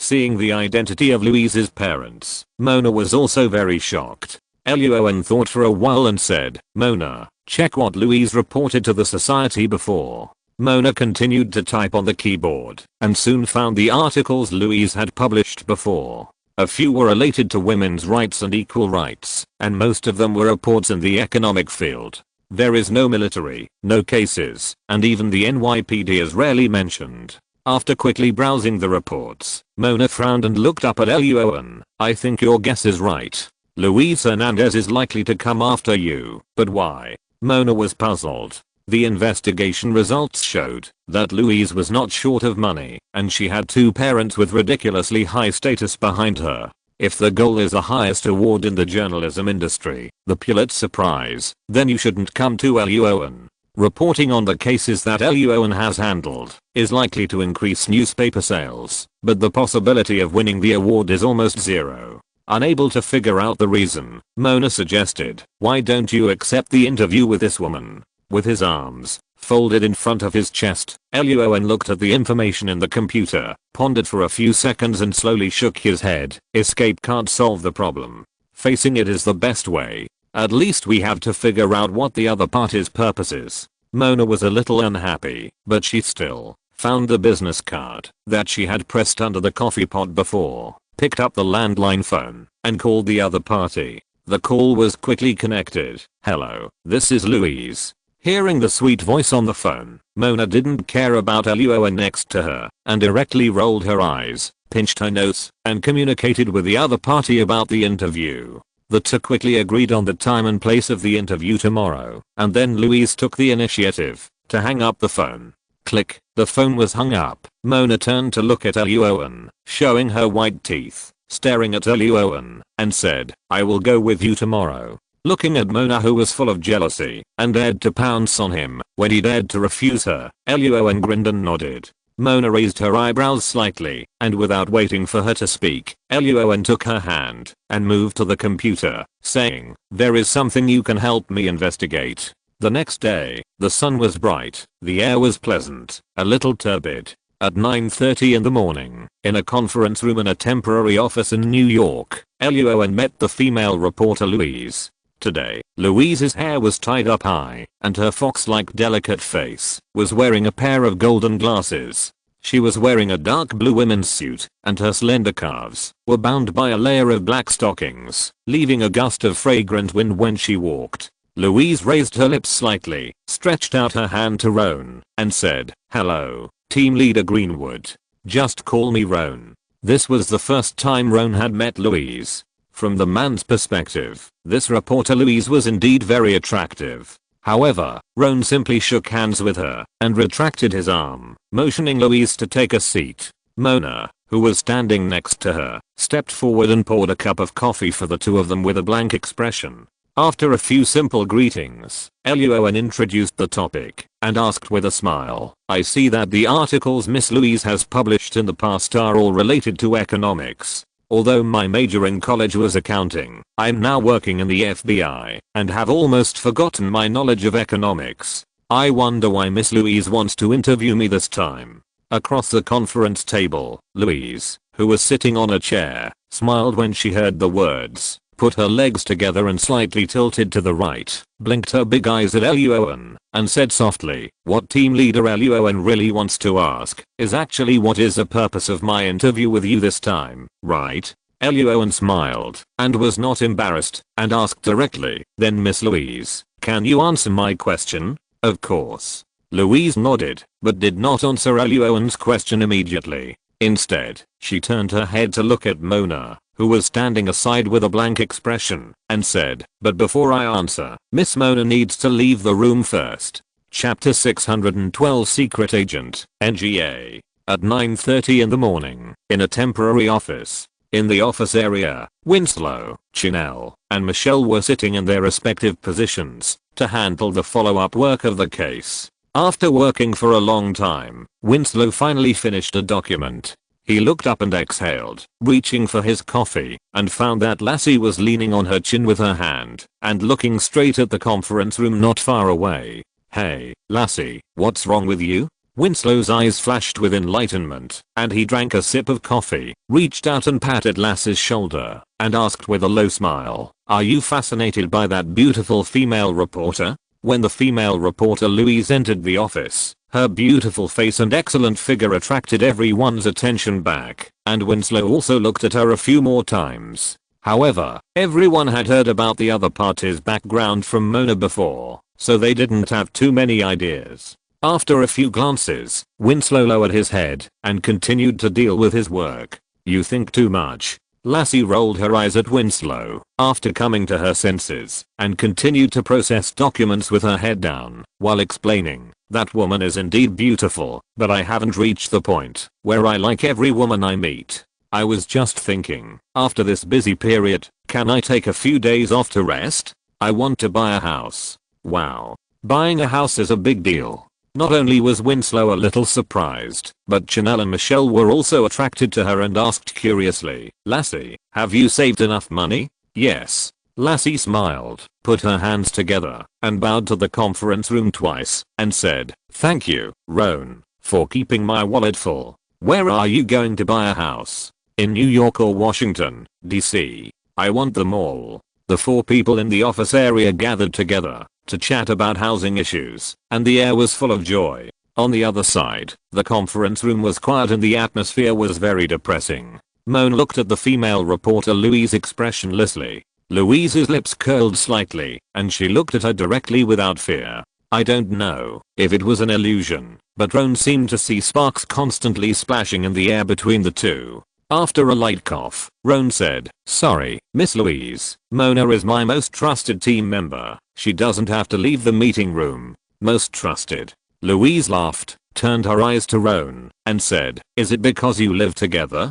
This matter is not a secret. Many people in the FBI know about it," and Louise was not surprised that she could find Roan. She just said lightly, "So, Miss Louise, can you answer my questions?" Louise shook her head, took a sip of coffee, and said, "You trust this Miss Mona, but I can't trust her. What we are going to discuss next involves federal secrets. If Miss Mona insists on staying in the room, if something unexpected happens later, I can only say sorry to Miss Mona." Hearing this, the smile on Roan's face slowly disappeared.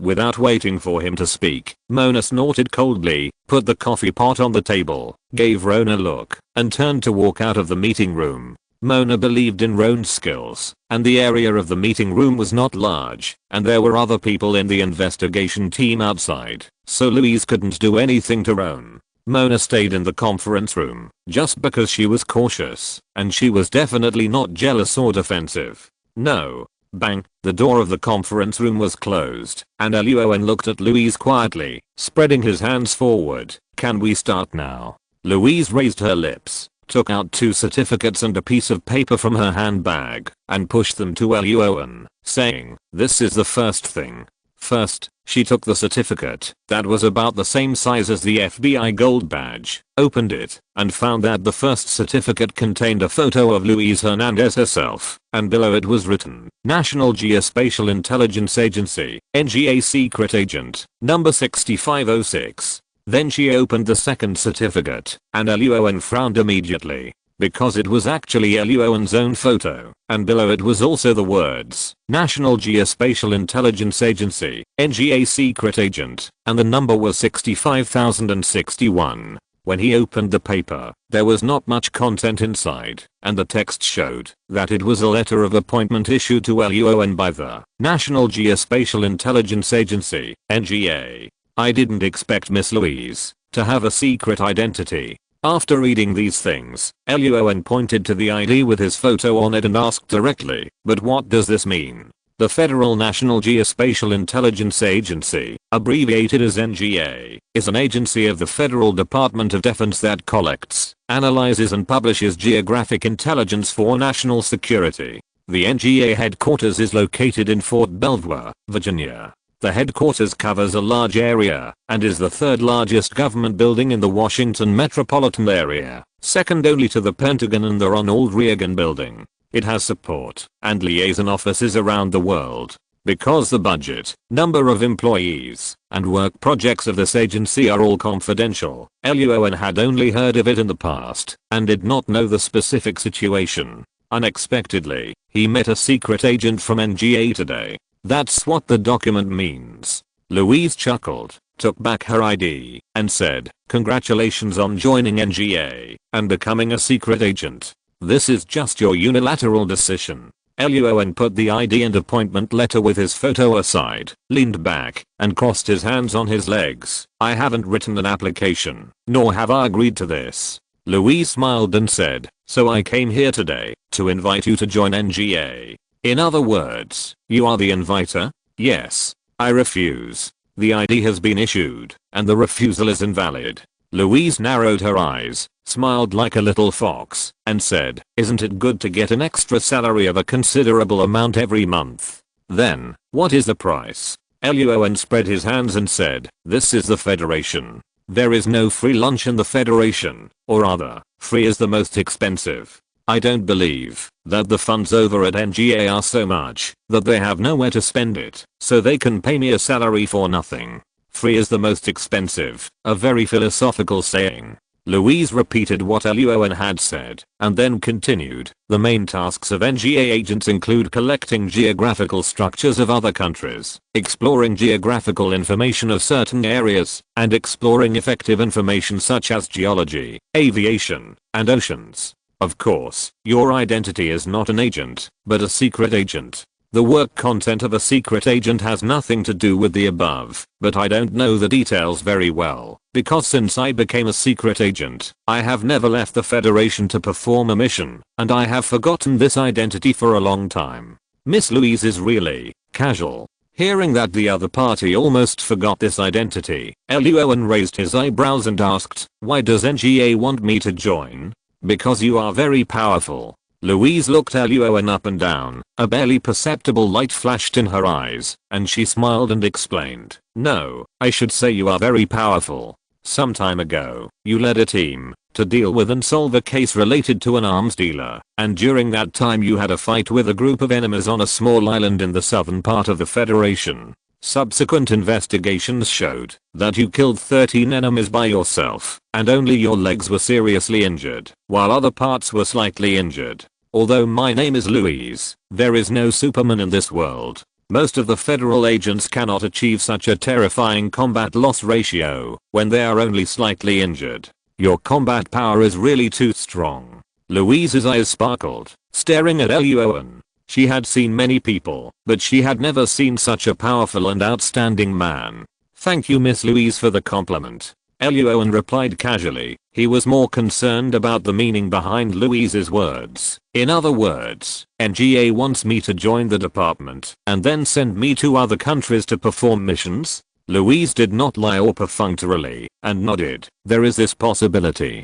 Luo An raised the corner of his mouth, threw the certificate aside, and then asked, "You said this was the first thing just now, so what is the second thing?"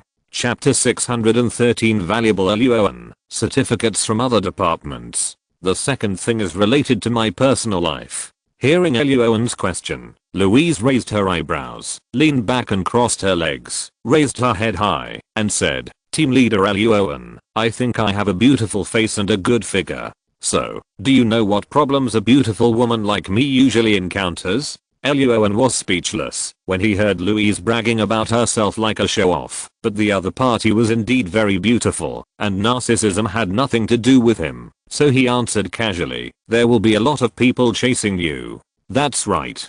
Louise nodded, and then said, "I don't like men who are attracted to me, but I'm 29 years old now, and my birthday will be in 6 months, which means I have 6 months left before I turn 30.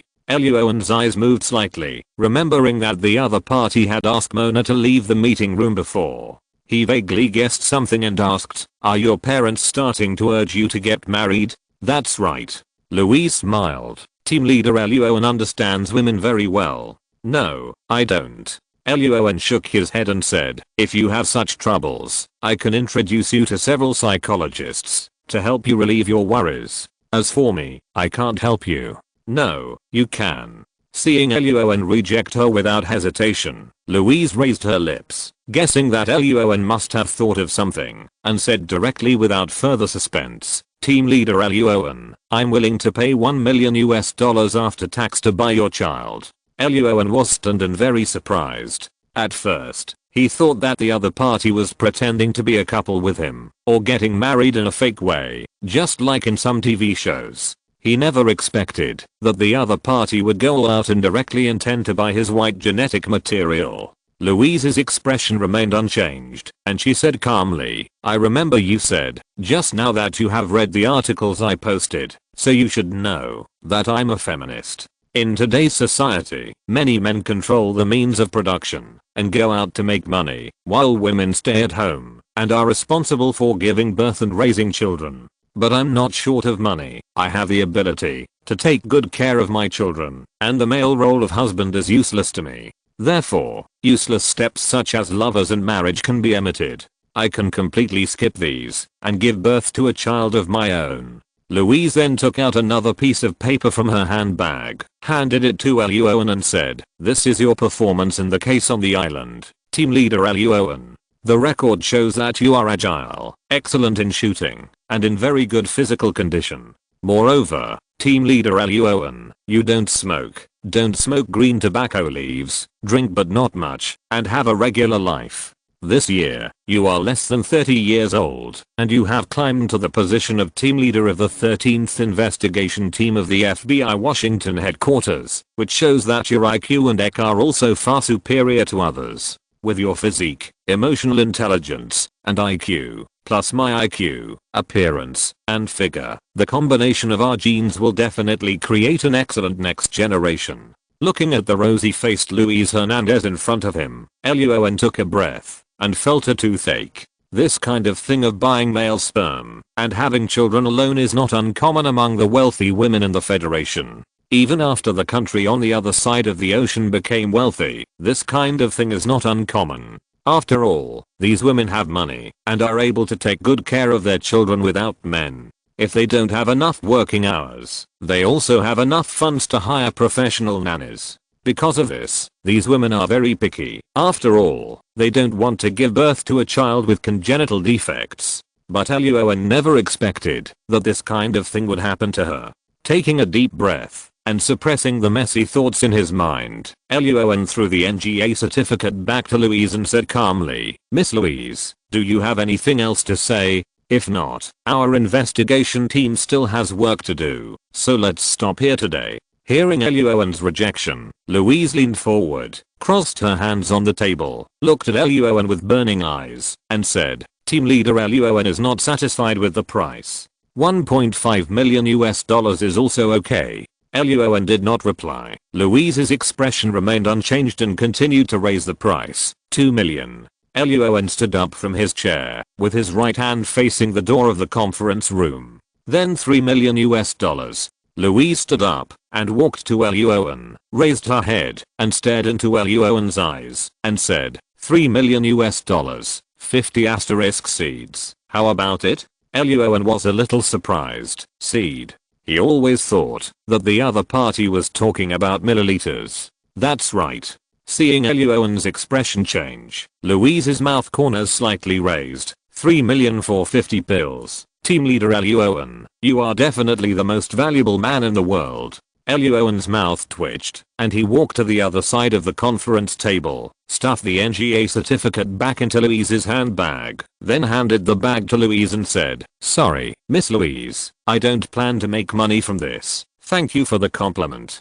Without waiting for Louise to speak, Luo An opened the door of the conference room and shouted, "Lassie, Chanel, do you a favor and send Miss Louise away." "Okay." X2 Lassie and Chanel immediately agreed to leave their workstations and walk over here. Louise stared at Luo An for a moment, snorted, turned around and left the office area with the two women. The door to the office area was closed. Mona slowly approached and whispered, "Roan, what did this female reporter talk to you about just now?" Roan closed his eyes, rubbed his temples helplessly, and replied, "A big deal worth hundreds of millions of dollars, but it didn't go through. This is the first time I know I'm so valuable." Mona was confused and didn't understand what Roan meant. Without explaining in detail to Mona, after Chanel and Lassie returned to the office, Roan began to deal with the follow-up of the case with the other agents and returned to the FBI Washington headquarters the next day. The agents continued to work in the office area of the 13th investigation team. Roan took the case-related folder to Verine's office and briefly described the case and the situation of the female reporter Louise. However, Roan didn't mention the subsequent transaction, but simply talked about the NGA and the documents. After listening to Luo An's description, Verine's face was not surprised at all. After a few seconds of silence, she looked up at Luo An and said, "In fact, in addition to the Federal National Geospatial Intelligence Agency, NGA, other departments have also issued you appointment letters and certificates." "What?" Luo An was at a loss. Verines opened the drawer of her desk, took out a file bag, and handed it to him. Luo An opened the file bag and found several colorful certificates inside, each with a different pattern, printed on the surface. These certificates are from the Defense Intelligence Agency, DIA, the National Reconnaissance Office, NRO, the Office of National Security Intelligence, NOISI, the Coast Guard Intelligence, CGI, and the National Security Agency, NSA. Looking at these green, black, and purple certificates, his own half-length photo in the certificates, and his appointment letter as a secret agent of the department. Luo An's mouth twitched. Sir, is this a privilege given to me by the President of the Federation? Verines rolled her eyes and said, if it was the President of the Federation, then these certificates should include the Secret Service, USSS, but because of you, the Secret Service has made a big fool of itself this time. Then what's going on? Luo An, you've made some people sit still. If you're listening to this novel on a channel other than Fanfic World, it means they downloaded and uploaded it without effort. We cordially invite you to visit our channel, Mundo Fanfic Novelos. There you'll find the original version of this story and you can explore many other novels of various genres. We're waiting for you to immerse yourself in a world of incredible novels. Chapter 614, Lucky General, Luo An's code name. The FBI's Washington headquarters. Roan was holding a file bag in his hand, looking at the pile of documents inside with a puzzled look on his face. Can't sit still? That's right.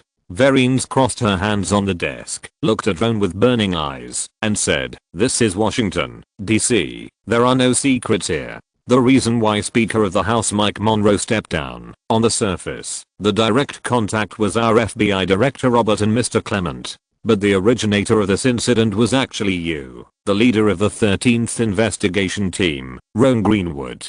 Roan's mouth twitched. In other words, I have a group of enemies? I can't mention enemies. At most there are some conflicts of interest.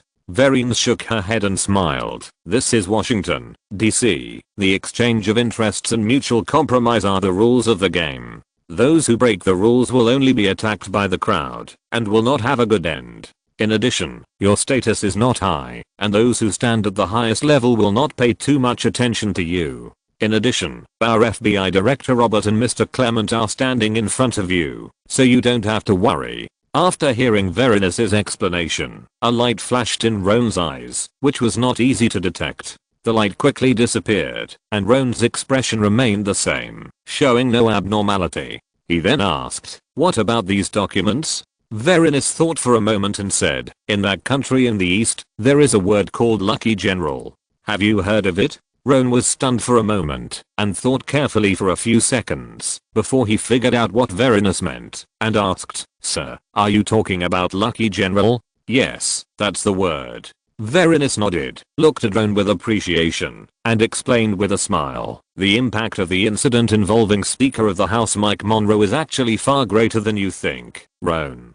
Not only have many plans of the two parties in the parliament been interrupted, but this incident will even have a lot of impact on the election of the next president. But again, those who are really at the top will not care too much about you, because in their eyes, you just stumbled into this case by accident. The ones who really made this a big deal are Director Robert and Mr. Clement, who will attract most of the attention. But other federal departments at the same level as our FBI have already attracted their attention with your case this time.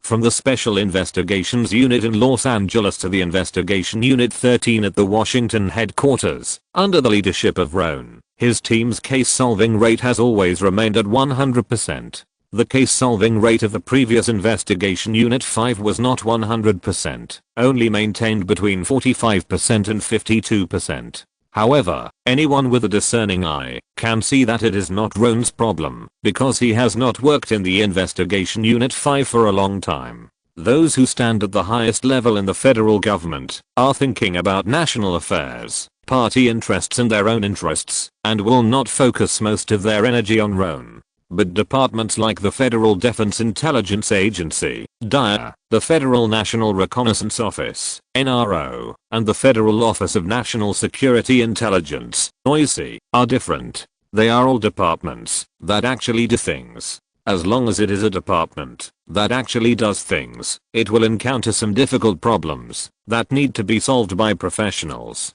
After listening to Verines' explanation, Luo An suddenly understood, and then his face showed a strange expression. So, I'm the professional in the eyes of these departments. That's right.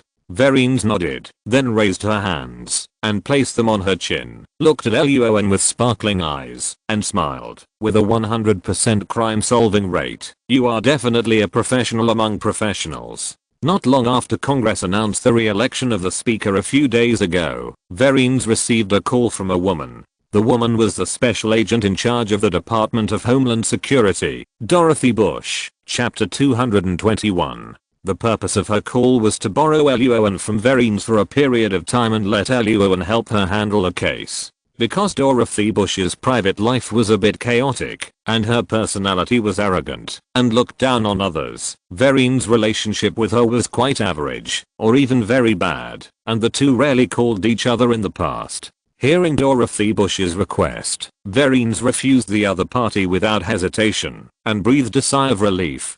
Dorothy Bush was furious, but there was nothing she could do, because Roan was Vereen's man, and had no intention of changing sides. Thinking of this, Vereen's smile became more and more intense, and she said from the bottom of her heart, add to that the cases you have solved in the past, Luo An. It is not an exaggeration to say that you are a lucky general.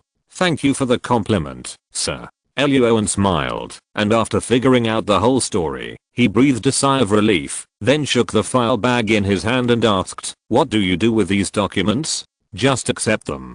Vereen's tapped on the keyboard a few times, looked at the computer screen and said, these departments have paid you a lot of salary, adding up to about $75,000 a month. It would be a waste if you don't take it. But what if they ask me to perform a certain mission? Luo An was not attracted by the money, but focused on practical issues. Once I receive the salary and become a secret agent of these departments, then if they ask me to perform a mission, I'm afraid I have no reason to refuse. You really have no reason to refuse, but I do. Mr. Clement has, and even Director Robert has. Vereen stopped typing, turned to look at Luo An, and smiled. First, you are from the FBI. The certificates of these departments are only your second and third level identities. All your work contents are determined by the FBI. Second, these departments will not allow you to perform certain confidential tasks. It is still the same reason.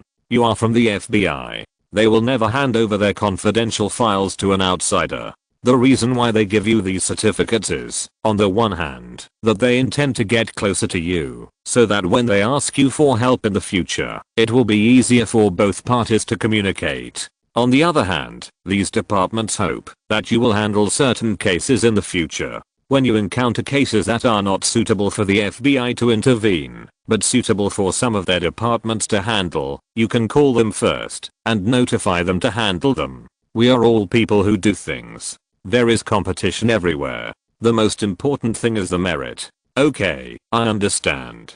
Luo An nodded, and a look of enlightenment flashed in his mind. In the case of the Speaker of the House of Representatives, some people were so jealous that they set their sights on him. These people did not intend to compete with the FBI for meat, but it would be good to have some soup in the future. After a brief discussion with Vereen's, Luo An stood up with the file bag and prepared to leave. At this moment, Vereen suddenly slapped her head and said, by the way, there are quite a few departments that are giving you certificates this time, and they are all secret agents. It's not appropriate to call them by their names directly. You need a code name. Code name? Luo An's eyes lit up, and he asked with a smile, like the 007 in the movie? The 007 agent movie was first released in 1962, and many movies had been released before 2006. Many people in the Federation have seen this series of movies. Yes, that's the kind. Vereen nodded, and Luo An frowned slightly. He really couldn't think of one for a while. Seeing Luo An hesitated for a long time, Vereen was silent for a few seconds, and suggested, I thought of a few code names. Alligator, Tiger Cat, or Pangolin, how about it? Luo An. Chapter 615 April Fool's Day, House, News. Luo An finally rejected Vereen's proposal, mainly because the codename Pangolin sounded unlucky. Luo An finally chose the codename April Fool's Day, which had no special meaning, simply because his birthday was April 1st, and that day was April Fool's Day. Luo An returned to the office of the head of the number 13 investigation team with the file bag, sat on the chair, and fell into deep thought while looking at these documents. Dong dong dong. Just then, there was a knock on the door of the head's office. Luo An came back to his senses, quickly put away the documents and said, come in. It's me. The person who pushed the door and entered the office was Mona. She was holding an envelope in her hand, shook it and said, "The downstairs just called and said there was a letter for you." After inspection, it was determined that it was not a dangerous item, so I asked someone to send it to you. "Okay, thank you." Mona turned and left. Luo An took the envelope and opened it. He looked down and found a familiar item inside. It was the certificate and appointment letter of National Geospatial Intelligence Agency, NGA secret agent. There was a capital H on the corner of the envelope, and Roan instantly understood that this was the abbreviation of the last name of the female reporter Louise Hernandez. Roan rubbed his temple helplessly. He had just obtained the secret agent certificates of 5 departments from Verines. With this one, he had become a secret agent of 6 federal government departments in just a few days. Roan lined up the 6 certificates. The Federal Defense Intelligence Agency, DIA, is a foreign military intelligence organization under the Ministry of Defense, mainly including federal embassies in other countries and military attaches.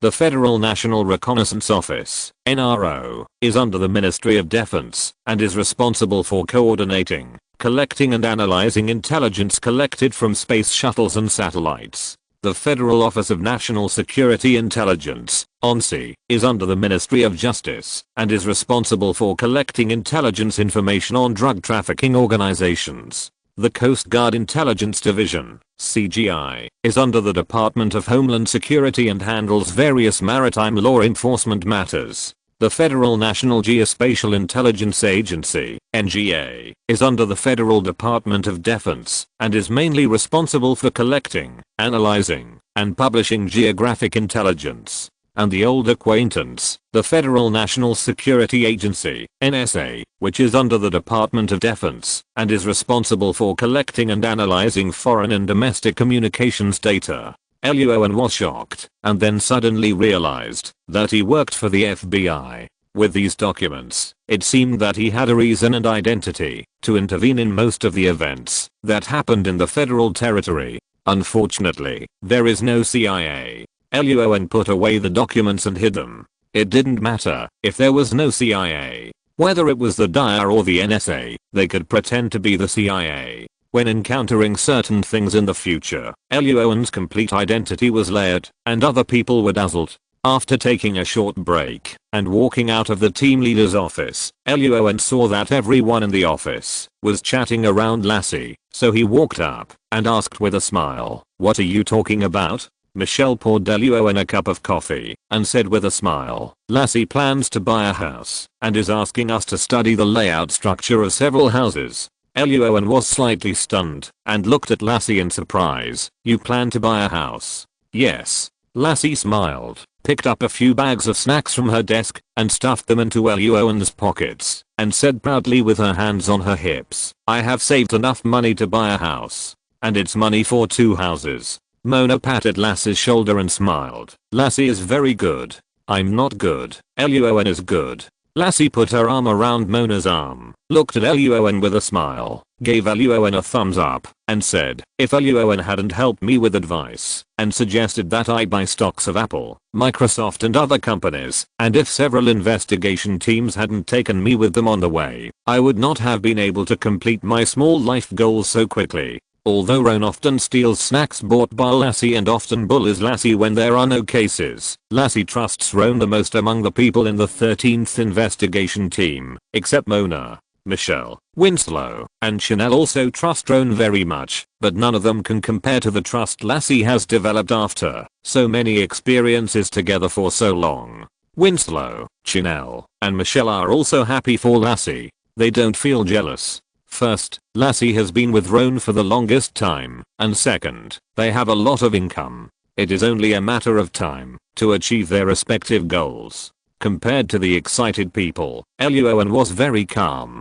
He took a look at the sample pictures of several houses that Lassie liked, and then said in silence for a few seconds, "Lassie, I suggest you not to buy 2 houses at the same time." Huh? Several people were slightly stunned, and Lassie was a little confused. "Why? You need to consider more risks." Luo An did not talk about topics such as the financial crisis, but explained, "You do have the ability to buy 2 houses at the same time, but you are just one person, and it is impossible for you to live in 2 houses at the same time. In addition, after you buy 2 houses, you will not have much money left, and the risk factor is too high. It is better to buy only 1 house and keep the remaining money, to let them continue to make money for you in the stock market. Makes sense? Winslow, Chenia, and Michelle nodded, and turned their eyes to Lassie. Lassie did not think much, and immediately nodded to accept Luo An's proposal. Okay, then I will buy a house. Luo An, do you think the house in New York is better or the one in Washington,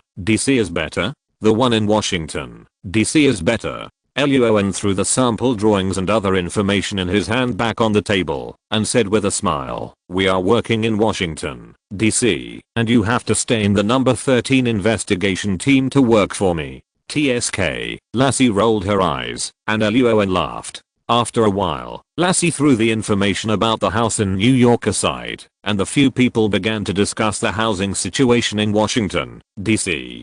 During the lunch break, Luo An stood in front of the coffee machine in the lounge, to grind coffee for herself. At this time, Mona came over. Luo An poured her a cup of coffee. Mona took the cup, and looked at Luo An, saying, I thought you would advise Lassie not to buy a house in the short term. Really? Luo An took a sip of coffee, and asked with a smile, why do you think so? Because you said before, that you are not optimistic about the current housing prices in the Federation. Mona stared at Luo An and said, you think it has problems, and you also advise me not to buy a house for investment. Luo An's eyes moved slightly, and he asked with a smile, do you think I'm harming Lassie? Mona didn't say anything, just looked at Luo An quietly. Luo An smiled, put down the coffee cup, and said, don't worry, I didn't cheat Lassie. You just said that you were planning to buy a house for investment, while Lassie was planning to buy a house of her own to live in. The situation is different. Mona frowned slightly, but the house price. Luo An shook his head. In the short term, there may be problems with the house price. But don't forget, this is Washington, D.C., and the houses Lassie looked at are all in the rich area. Washington, D.C., the political center of the Federation, the area closest to the center, is worth every penny. After the subprime mortgage crisis, the house prices in Washington, D.C. also fell sharply, but it was pulled up not long after. The people who made the move were naturally some big capital and big consortiums. If Lassie planned to buy a house for investment, she would definitely lose money after the subprime mortgage crisis. But Lassie only planned to buy a house to live in. The decline in house prices was only a short-term problem for her. In the long run, her house would continue to appreciate. As for why Lassie was not allowed to buy a property when the housing prices fell, it was because Luo An was very worried that Lassie would not be able to compete with those shark-like big capital and big consortiums. Okay. After listening to Luo An's explanation, Mona breathed a sigh of relief. Luo An walked up and gently hugged Mona, and whispered, why, are you afraid that I will betray my team members? No, I just... Mona was silent for a moment, stretched out her arms to hug Luo An's waist, and put her head on his chest. Just as she was about to say something, Lassie's shouting came from not far away. Luo An, come out. You're on the news. Chapter 616 Luo An, the man who takes human life lightly. FBI Washington Headquarters, Office Area 13, Lounge. Lassie's shouting was so loud that it startled Ron and Mona. Hearing the word news, Mona's eyebrows instantly stood up, letting go of Ron and quickly leaving the room, asking, Lassie, what's going on? Is it related to that female reporter Louise? Ron never told Mona the specific content of his conversation with Louise in the conference room that day, but Mona just didn't like Louise. Don't ask. Asking is a woman's intuition. When Mona heard Lassie say that Ron was on the news, the first thing that came to her mind was that Louise was causing trouble. Ron also frowned slightly, picked up the coffee cup, and followed Mona out of the lounge. Female reporter Louise? In the office area, Lassie was stunned for a moment when she heard Mona's words. Then she shook her head and said, it's not her. It has nothing to do with her. It's another media that reported Ron. As she said that, Lassie handed the newspaper in her hand to Mona. Mona looked down and found that in the center of the newspaper was a photo, and below the photo was an article. The title of the article was, Roan Greenwood, the head of a certain FBI investigation team, does not distinguish right from wrong and takes human life lightly. After carefully checking the article, the content inside is mainly related to Aubrey Crane. Since the serial killer, Adrian Crane, who targeted street workers, was arrested by Roan and others, his wife Aubrey Crane and his 2 daughters immediately became very embarrassed. In the Federation, there is campus discrimination and campus violence in schools, and there is community discrimination and community violence in the community. After being excluded in public and in private, Aubrey Crane and her 2 daughters were forced to move out of the luxurious community. On the other hand, because of Adrian Crane's identity as a serial killer, the real estate company he worked for before not only maliciously acquired Adrian Crane's shares, but also sued Aubrey Crane. As Adrian Crane's wife, she was required to pay a high amount of compensation for the reputation loss of the real estate company. Aubrey Crane was very angry and had to start arguing with the real estate company with her lawyer. At the same time, she asked her 2 daughters to find the families of the victims to comfort and compensate. The purpose of doing so is to hope that the families of the victims can tell the judge in court in the future that they have forgiven Adrian Crane, so that Adrian Crane's sentence can be reduced. Although the 2 daughters were reluctant, they were forced to visit the relatives of the victims with gifts and funds under the order of their mother. Most of the relatives of the victims accepted the gifts and funds because of the victims' occupations before their death. They were not very close to the victims and were soon persuaded by the 2 daughters. But when they met the friend of the victim named Lanrusha, the 2 daughters' visit failed. Lanrusha's situation was somewhat special. She had a close relationship with the old woman, who died of liver cancer, and worked at the community center. Although Lanrusha worked as a street worker at night to make money, she volunteered at the community center during the day. After her death, many people complained for her, so her 2 daughters were driven out by those people. The area where the community was located was relatively chaotic. The 2 daughters were beautiful and dressed up a little flamboyantly. In addition, they used to live in wealthy areas and had no experience in how to move around in chaotic areas. So they were accidentally kidnapped by some people with bad intentions for more than half an hour. Later, the 2 daughters were rescued by the NYPD, and those bad intentions were successfully caught by the NYPD. But that half an hour has become a nightmare time that the 2 daughters will never forget in their lives. Aubrey Crane was in the hospital and was furious when she saw her 2 tortured daughters. She not only sued those bad intentions, but also sued Lanrusha's friends, and even prepared to sue Roan. The reason is that, if Roan hadn't arrested Adrian Crane, his wife Aubrey Crane wouldn't have let their 2 daughters go to that disgusting area. If they hadn't gone there, the 2 daughters wouldn't have been driven out by Lanrusha's friends, and they wouldn't have encountered those terrible things in the end. So in the final analysis, it was all the fault of Roan Greenwood, the head of a certain FBI investigation team. He was the source of evil. XN. After reading Aubrey Crane's tearful accusation in the newspaper, the office area of the 13th investigation team was silent. Winslow and Chanel were all frowning. Lassie and Michelle looked at each other, and Mona opened her mouth several times, but didn't know what to say. Roan was holding the newspaper with a confused look on his face, not understanding Aubrey Crane's logic. "Roan, what are you going to do?" After a long silence, Chanel put down the newspaper and asked, "Aubrey Crane requires you to compensate her and her 2 daughters for a total of $5 million in mental damages." Mona threw the newspaper aside, snorted coldly, and said, "I suspect that asking Roan for this money is Aubrey Crane's real purpose. That's normal. Aubrey Crane doesn't have much money of her own, and most of Adrian Crane's money is in the real estate company. Because Adrian Crane is in prison, the company is now full of bad debts." Michelle folded the newspaper and put it back on the table, saying, "This means that, although Aubrey Crane still looks glamorous, she may be on the verge of bankruptcy." Winslow and Lassie nodded in unison, and Mona turned her head. "Roan, I sympathize with the 2 daughters, but in this serial murder case, all my actions are in compliance with federal law, and there is no violation of any regulations." Roan laughed, folded the newspaper, and returned it to Michelle, saying, "So, it's impossible to pay money." Lassie's eyes moved, and she added, "Aubrey Crane's defamation of you in the newspaper has violated your right to reputation." Luo An, you can not only refute the other party, but also let your lawyer ask her for mental damages. As soon as Lassie finished speaking, Winslow looked at her in surprise. Chinia, Mona, and Michelle were very shocked. Roan smacked his lips and patted Lassie's shoulder. Sure enough, you still understand me. Mona frowned slightly. Let's put one thing in another. Roan waved his hand, took out his mobile phone, and prepared to call a lawyer he knew, while explaining, I sympathize with the two daughters' experience, but this is not a reason for Aubrey Crane to take this opportunity to slander me in the newspaper. I will not ask Aubrey Crane for millions of dollars in compensation, but I must have the right attitude, otherwise I'm afraid that more people will slander me unscrupulously in the future. No one cared the first time, and even treated it as a joke.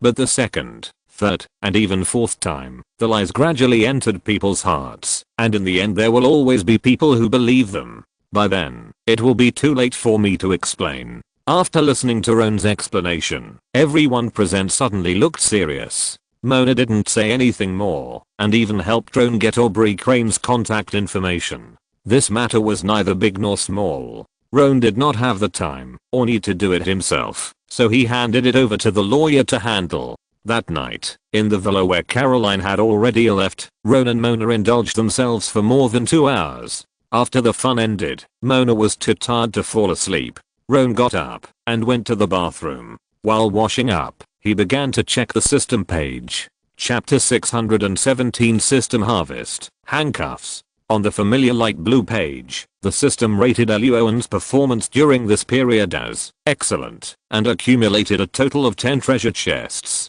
The rough cutscene ended quickly, and the 10 treasure chests opened. Stamina Potion X1, Hemostatic Potion X2, Danger Sense Potion X2, Pain Relief Potion X1, Regeneration Potion X3, Swiftness Potion X1. Opening the Systems Warehouse page, it has accumulated Stamina Potion X8, Hemostatic Potion X5, Antidote Potion X5, Swiftness Potion X5, Strength Potion X4, Sensitivity Potion X1, Pain Relief Potion X7, Featherfall Potion X4, Aqualung Potion X3, Regeneration Potion X5, Danger Sense Potion X3. There was a bottle of Sleep Potion in one of the grids before, but when dealing with a case related to the organization, Luo An poured it into the truck driver's mouth, successfully helping the truck driver fall into a deep sleep. Looking at the 5 bottles of Regeneration Potion at the back, Luo An's mouth curled up slightly, and he was in a very good mood. Although Regeneration Potion cannot instantly restore the wound to its original state, its efficacy is unquestionable. If used properly, it can definitely save your life at a critical moment. But it's better not to get hurt. Taking his eyes off the Regeneration Potion, Luo An took out 3 bottles of Danger Perception Potion and poured them all into his stomach with his head tilted back. He closed his eyes and felt it quietly. Not long after he lived, Luo An found that his perception range had expanded a little. The detection distance of emotion perception was about 13 meters before, and this time it increased by a quarter, exceeding 16 meters, but less than 17 meters, about 16.5 meters. The length of the common A-class cars on the market is generally about 4.3 meters. The distance of 16.5 meters is about 3.5 A-class cars. With Luo An as the center, the circular area with a radius of 16.5 meters is already quite large. The needle won't poke. Luo An grinned, closed the system page, washed up and returned to the room, hugged Mona and closed his eyes. The next day, Saturday, because he didn't have to go to work, Luo An lay in bed until after 11 o'clock before lazily leaving the room and going into the kitchen to prepare lunch. Mona was not in the villa. She had agreed with Chinia, Lassie, and Michelle before getting off work last night to go house hunting and shopping with Lassie today, so she left the villa just after 7 in the morning. This is also a point that Luo An admires Mona very much. Maybe she has gradually become accustomed to playing high-end games with Luo An. Now no matter how late she is at night, Mona can get up on time the next day. Of course, getting up is getting up, but the problem of weak legs and shaking legs still exists. However, as long as she goes shopping, Mona's legs can quickly recover as before. In the kitchen, Luo An made himself a large portion of beef stewed potatoes, ate it with rice, put away the kitchen utensils, sat on the sofa, and played games for more than an hour, and then went into the room around the corner to start boxing and exercise. The grand pianos and other musical instruments that Caroline had bought before were piled up in the corner of the room by Mona, covered with a layer of cloth to prevent dust from falling, and then never opened again. After finishing his exercise, Roan returned to the living room, opened his laptop, and began to check the real estate information of the Federation. Since he came to this world and earned his first bonus, Roan has always focused on food. From New York to Los Angeles, and then to Las Vegas, he also went to Europe in the middle. Whenever he had time, Roan would taste and enjoy various special foods with Mona. Roan calculated the money he spent on various special foods some time ago and was surprised to find that the money had exceeded 500,000 US dollars. During that trip to Europe, Roan and Mona tasted food for a week in a Michelin restaurant next to the Louvre Museum in Paris. Later, the two went to the Alps, a luxury resort at an altitude of 2,468 meters, and enjoyed many special foods in a restaurant called La Marmite, the highest gourmet restaurant in the Alps. Human beings have many desires. In addition to the basic desire for survival, from the perspective of seeking happiness, they include the desire for food, body, power, money, and the desire to fulfill ideals. Luo An is not very keen on power. Mona accompanies his body. In addition to satisfying his desire for food, he uses the money he earns to make more money. Because he knew that the financial crisis would break out, Luo An did not spend a large amount of money he earned before, but saved most of the money, preparing to make a fortune in the subprime mortgage crisis. Some time ago, he went to Wall Street and spent $450 million to buy a large amount of CDS financial products. Now Luo An is checking federal real estate, just waiting for CDS to be sold. He wants to buy a large amount of high-value real estate whose price has been lowered due to the subprime mortgage crisis, and wait for appreciation. I'm back. Not long after, the door of the villa was opened, and Mona walked in carrying a bunch of things. After changing into slippers and walking into the living room, Mona put the things she bought aside, sat down on the sofa, and let out a long sigh. I'm so tired. Luo An looked at the time and found that it was not yet 3 o'clock in the afternoon and asked, "Why did you come back so early?" "I was tired, so I came back," Mona replied casually, and then rubbed her sore feet and explained. Lassie has already decided which villa she wants to buy, but did not decide on the spot. Instead, she plans to play a long game and bargain with the real estate salesperson. Later, she went shopping with me, Schneel and Michelle, bought some things, and then went home. Luo An nodded. It was indeed Lassie's style to keep the other party hanging in the suspense when buying things in order to bargain. Mona turned to look at Luo An's laptop and found the information and photo of a villa on it. She was a little surprised. "You want to buy a house too?" "Yes, but not now." Luo An smiled and didn't explain much. Instead, he took the laptop to Mona and introduced. "This villa is located on the beach in California, in a wealthy area, with convenient transportation, a large area, 3 floors, an outdoor swimming pool, and you can see the sea from the bedroom. How do you feel about it?" "Wow." Looking at the photo of the swimming pool and the sea complementing each other under the sunset, and the luxurious villa with a full sense of technology, Mona's eyes lit up and she exclaimed. After typing a few times on the keyboard and scrolling down the page, Mona saw the price of the villa at the bottom of the picture. Her eyes widened instantly, and she exclaimed in shock, "The price is 117 million US dollars? Yes." Luo An took back the computer and smiled. "It's indeed a bit expensive." "A bit expensive?" Mona grinned at Luo An, and then suddenly crossed her arms across her chest, and said seriously, "Luo An, you have changed." Luo An looked back in confusion, and Mona snorted, "You have become bad, and become more fond of pretending." Luo An laughed, walked forward to hug Mona's slender waist, and kissed her on the mouth, and whispered, "Do you like it?" "No." Mona raised the corner of her mouth slightly, pushed Luo An to the ground, stood up and rode on him, looking down at him like a willful queen, and said arrogantly, "So I'm going to punish you." Wow.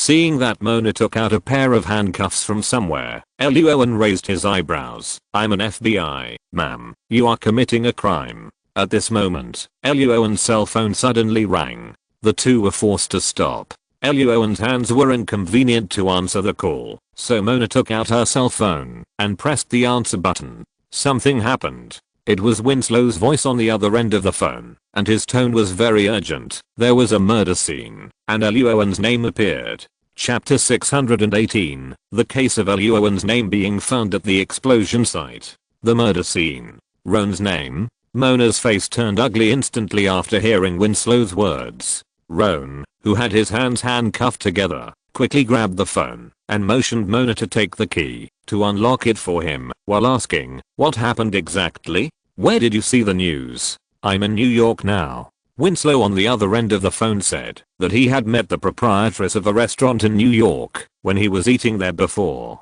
It happened to be a day off today, so he went to New York to ask her out for shopping. When the two were dating, a NYPD suddenly appeared next to them. After the other party revealed his identity, he took out his mobile phone and showed him a group of photos.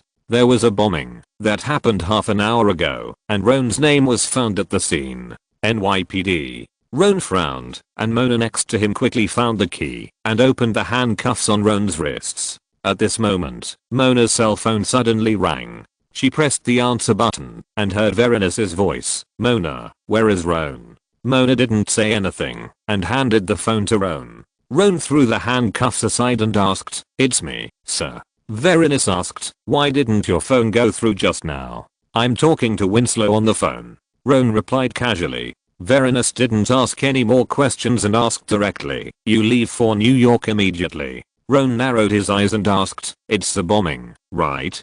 Veronis was a little surprised. After listening to Roan's explanation, she nodded and said, "Yes, your name appeared at the crime scene. You need to go there anyway." "No problem, sir. Be careful." "Okay." After hanging up the phone, Mona, who had put away the handcuffs, immediately came over and asked, "What exactly happened?" "Not sure yet. Let's talk about it when we get to New York." Closing the laptop, Roan went upstairs to change clothes, saying as he walked, "The murderer behind the case may be coming for me." Mona followed him upstairs. Thinking of the 100% crime solving rate of the 13th investigation team, she asked solemnly, "Is it a provocation?" "Maybe. The federal land is so large that there is never a shortage of talents." At 4:30 in the afternoon, in a central office building in a commercial district in southern New York, taking the elevator to the 6th floor, the moment the elevator door opened, a thick black color instantly caught Roan's eyes. This was originally a large office, but now it was in a mess, with papers, rags, chairs, sawdust and other garbage on the ground. In addition to the black walls due to the explosion, there were also a lot of dark red meat scraps on them. Roan, who had a keen sense of smell, faintly smelled a smell of barbecue. What a terrible bomb. Looking at the trace examination department dealing with the human tissue stuck on the wall, Mona and Chenia, who rushed here with Roan, looked very ugly. Team leader. Not far away, Winslow, who had already arrived here, was talking to two NYPD officers. When he saw Roan and the others coming, he immediately came up to say hello and introduced them. "This is Sergeant Tom from the NYPD." "Hello, Sergeant." Roan shook hands with the sheriff in front of him, who had a big belly, a round face, and almost no hair. "Hello, Team Leader Greenwood." Sergeant Tom nodded. The two exchanged a few simple pleasantries. He handed the white evidence bag in his hand to Roan and introduced, "The culprit of this explosion was a courier package filled with high explosives. In addition to this bomb package, there was another smaller courier box at the scene, which was hidden in the corner of the office door. After the explosion, the office was in a mess, but the small courier box outside was preserved. Open the small courier box, and you will find this thing inside." Several people present turned their eyes to the transparent evidence bag held by Roan, which contained a common A4 paper with a fold mark in the middle. There was a black X pattern in the corner of the A4 paper, and a sentence was written in the middle of the paper. Chenia read it out word by word. "Roan Greenwood, you are a funny man. Let's play a game." XN. Chinia's face instantly became extremely ugly after reading the specific content of the text. Mona's expression also instantly became gloomy. Winslow next to him also frowned. Sheriff Tom and others looked at Roan with different expressions. Sheriff Tom sighed. They had heard of Roan's reputation in the past. If nothing unexpected happened, he felt that Roan might have a hard time getting through this difficult time. Mona's mind was also full of thoughts. She looked up at Roan and was surprised to find that Roan was not panicked or angry at all. His facial expression did not change, and he was still very calm. Mona was a little confused and whispered, "Roan, you." "I'm fine." Roan waved his hand to interrupt Mona, handed the transparent evidence bag to Chinia, then looked at Sheriff Tom and asked, "Are there any other things left by the murderer at the scene?" "We haven't found anything yet." Seeing Roan's calm face, Sheriff Tom was a little surprised, and a flash of admiration flashed in his heart. Then he shook his head and replied, "Your FBI's trace examination department is processing the scene. They may find something." "Okay." After a brief discussion, Sheriff Tom and his NYPD left first. Because the scene was severely damaged by the bomb, it would take time for the trace examination department to handle it carefully, so Roan led several detectives from the 13th investigation team out of the scene and went to the area on the other side of the office that was not damaged by the bomb. After they stood still, Mona quickly took the transparent evidence bag and said, "Luo An, this guy's obviously coming for you." "That's right." Winslow nodded and said seriously, "This kind of person is either a lunatic or a psychopath. We must not be led by the nose by him. Don't forget the media, everyone." Chinia frowned and said, "This matter must not be reported by the media, otherwise those people will label Luo An as a Sherlock Holmes and follow us for news, constantly observing our every move in the process of solving the case. Then I'm afraid we will be unilaterally transparent to the murderer and will not be able to find or catch him. Once we fail in the end, the more highly those media praised Luo An in the past, the more deeply they will trample on him in the future." Mona nodded repeatedly and added, "And once this kind of thing is reported, if other cases occur during this period, they will all be blamed on Luo An by those media. By then, even if Luo An catches the murderer, there will be media who will insult and ridicule Luo An." The more Mona, Chinia and Winslow discussed, the uglier their faces became, and their moods became heavier. Finally, they all turned their eyes to Roan and asked, "Roan, what are you going to do?" "As for the media, I'll call Verines and ask her to help deal with it.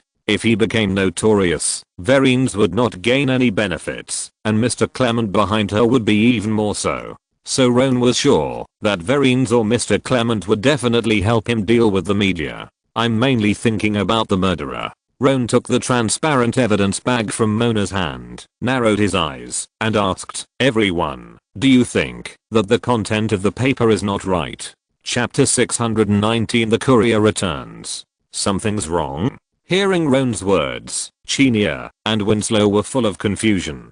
Mona asked, "What's wrong?" "The content on the paper is that the murderer said he wanted to play a game with me." Roan spread his hands and said, "But what about the rules of the game? What about the clues to the next level? Even if the murderer wanted to embarrass me and didn't write the rules of the game on the paper, nor did he write down the clues to the next level, there must be something at the scene that didn't originally belong to the scene. But the trace examination department has been handling it for so long, and apart from the flesh and blood of the victims, no other abnormalities have been found." Mona and Chinia looked at each other with frowns. Winslow thought for a while and guessed, "Is there a possibility that the small express box containing the paper belongs to someone in this office? This person is the guy who wants to play games with you, Roan. But another person, for some reason, mailed a parcel bomb to this office. The bomb exploded when the package was opened, so the guy who wanted to play games died in this office with everyone else. X3. After hearing Winslow's guess, Mona and Chinia were speechless, and Luo An's mouth twitched. "Your idea is very novel. It's just that there are too many coincidences." Chinia rolled her eyes at Winslow, then turned her gaze to Luo An and asked, "Luo An, what you meant just now is that the murderer's target is not actually you?" "No, the murderer's target should be me." Luo An shook his head and explained, "But I feel that the real idea of the guy who wrote this letter is probably not to play games with me. He should have other purposes. Chinia and the other two frowned and pondered after hearing this. Suddenly, Mona thought of something, and her face changed. She looked up and said, "Is there a possibility that the murderer just wants to make a big deal out of this matter? Luo An can ask Verena for help to prevent the media from reporting this case. But the murderer can also find the media and let the media report this matter." Chinia thought about it, her face also changed, and added, "Let everyone pay attention to this case, and then deliberately leave no clues. The murderer wants Luo An to not be able to find him, and eventually be ruined. Damn it. Son of." Mona and Winslow immediately cursed. Chinia looked at Roan. "What should we do next?" Roan frowned slightly. He still felt that Chinia's analysis was not right, but he could not rule out that possibility. Unable to figure out the murderer's action logic in a short time, Roan simply put it aside for the time being, took out his mobile phone and called Lassie. "How are you guys doing?" Lassie and Michelle came to New York with Roan and others before. After arriving at this building, the two women were assigned some other tasks by Roan. The work went smoothly. "We have obtained all the surveillance videos of this building." Lassie on the other end of the phone laughed, looked at the computer in front of Michelle next to her, and said, "Michelle found the surveillance footage before the explosion and discovered a suspicious career. However, the surveillance did not capture the guy's face, and Michelle cannot find out his identity for a while. She needs Mona to come here to help.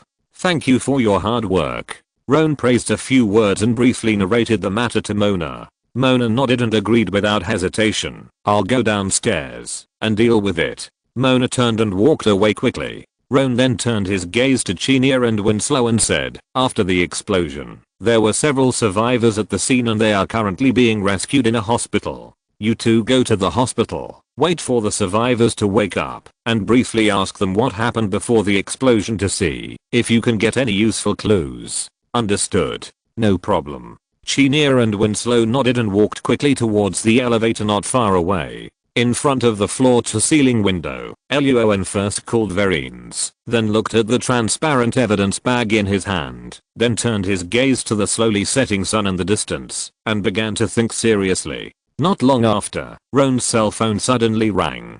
He pressed the answer button and Mona's voice rang in the phone. "Roan, I found the guy who delivered the courier." "Good." Roan put away the transparent evidence bag, walked quickly to the elevator not far away, and asked, "What's that guy's name?" "Blake Morse, 45 years old." Mona on the other end of the phone quickly replied, "But when you enter this person's information into the FBI internal database, it shows that this is a fake identity. The courier's real name is Hammark. He is 49 years old, and he is carrying a sexual assault case." "What do you mean by carrying a sexual assault case?" Roan asked puzzledly. "Is he not caught by law enforcement? Or is there something else?" "No, Hammark was caught by the police somewhere 3 years ago." Mona replied, "But before the court trial, Hammark applied for parole. During the parole period, he found a way to secretly escape the control of law enforcement. This guy's whereabouts have been unknown since then until we found him today. So, a ghost disappeared for a long time, and when he reappeared, he was holding a package and blew up a group of people." Roan narrowed his eyes. "This way of making a comeback is really novel." Mona agreed. "It is indeed novel, and this guy knows your name, Roan." The elevator door closed, and the two temporarily stopped communicating on the phone. Roan quickly arrived at the first floor of the building, pushed open the door of an office, and asked directly, "Where is Mr. Hammark now?" "In the office." Mona and Michelle each sat behind a laptop, and Lassie stood by and waited.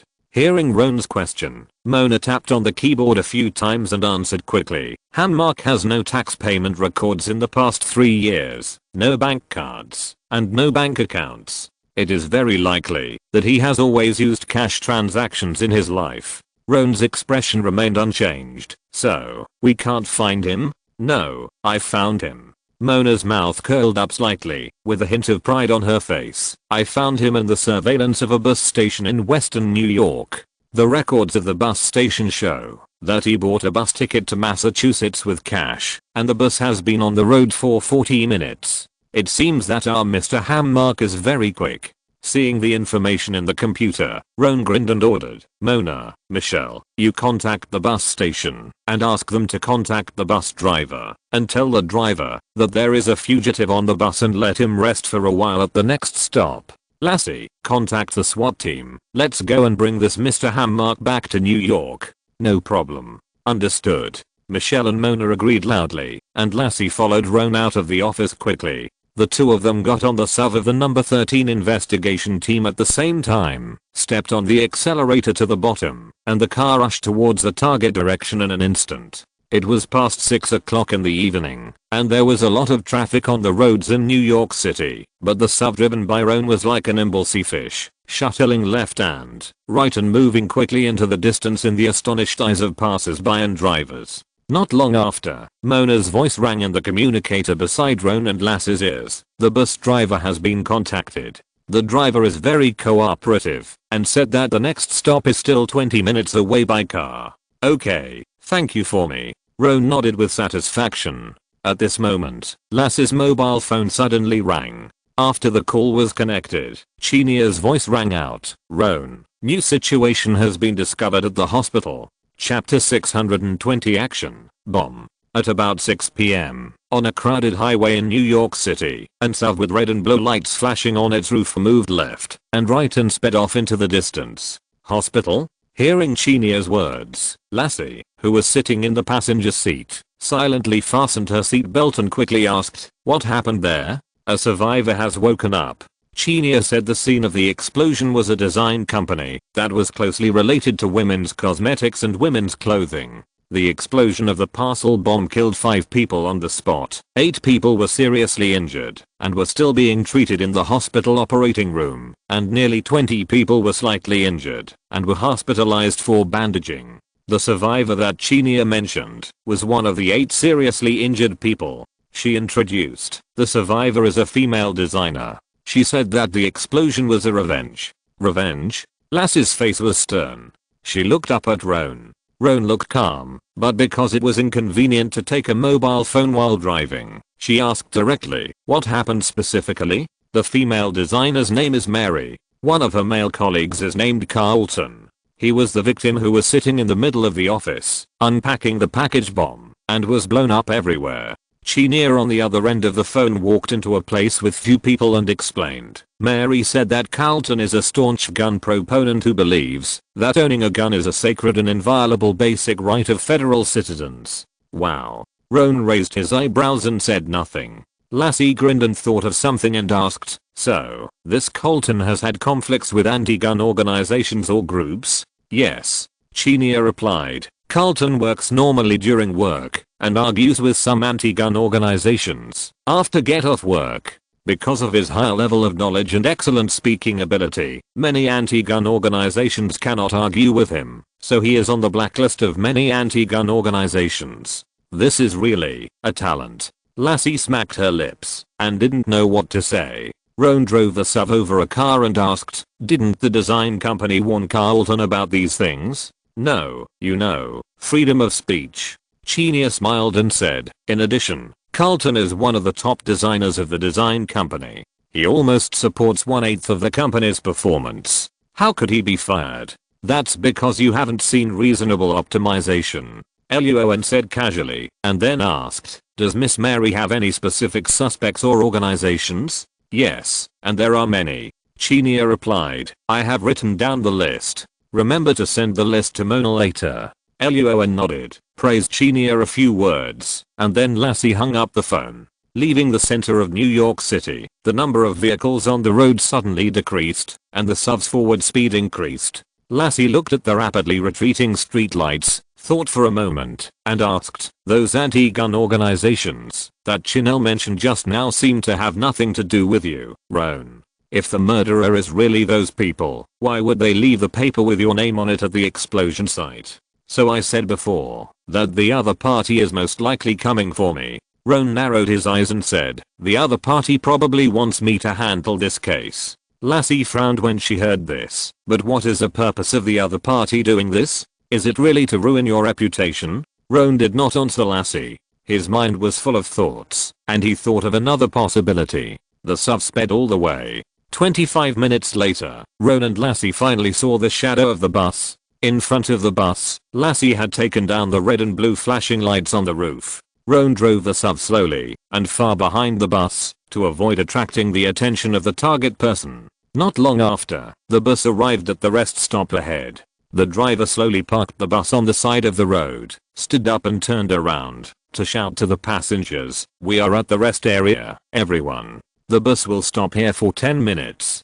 I need to check the condition of the bus. You can get off the bus to breathe fresh air or go to the bathroom over there to take care of your personal hygiene. Okay, I'm so tired. Finally I can go to the bathroom." The passengers in the bus agreed one after another, took their personal belongings, and got off the bus to rest. After all, the customs of the Federation are relatively simple, and no one dares to leave valuables directly on the seat. At the same time, in another parking space not far away, Luo An and Lassie, who had checked their guns and ammunition, opened the door and got off the SUV. Behind the bus, a thin white man with messy grey hair, wearing a brown jacket, holding a travel bag in his left hand, just got off the bus and was taking out a cigarette from his pocket, ready to smoke one to relieve his fatigue. At this moment, the thin white man suddenly found that some other passengers not far away had changed their faces, and some even ran away. He quickly turned back to check what happened. Bang! The next second, a huge force suddenly came from behind. The thin white man only felt a pain in his back and then fell forward uncontrollably. Roan ran quickly and kicked the target person of this trip, Mark, to the ground. Lassie followed quickly and took out handcuffs. She quickly grabbed his hands and handcuffed them together and pressed her knees against his back. "FBI.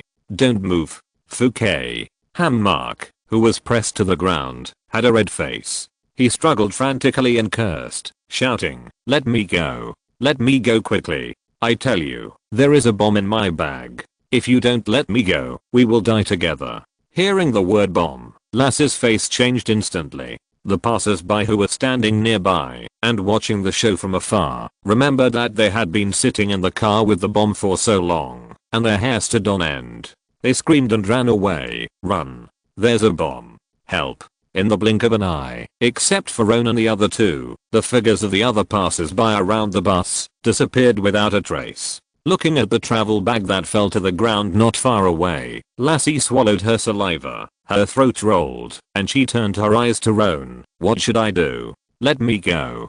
Mark sneered and shouted at the top of his voice, "If you don't let me go, we will go to heaven together. Don't even think about heaven. Hell may be more suitable for you." Unlike Lassie, who was nervous, Roan calmly put away the pistol, casually replied to Mark, gave Lassie a reassuring look, and walked step by step to the travel bag next to him. The travel bag was all black, with two handles scattered on both sides. Because of the word bomb, Lassie's forehead oozed a few drops of sweat, and the passers-by who were peeking not far away were also nervous. Seeing Roan squatting next to the travel bag and slowly unzipping it, everyone held their breath. Time passed by minute, and Roan finished the inspection quickly. Under everyone's nervous gaze, he looked up and smiled, saying, "There is no bomb. There are clothes, food, and cash inside." Lassie felt relieved and let out a long breath. The passers-by in the distance also loosened their fists, put down their extremely nervous hearts, and looked at Roan with admiration. Although they knew Roan's FBI identity, it was still shocking that he dared to get close to a possible bomb without any protective measures. "Congratulations, Mr. Mark." Throwing the travel bag to Lassie, Roan pulled Mark up from the ground and said with a smile, "You are arrested.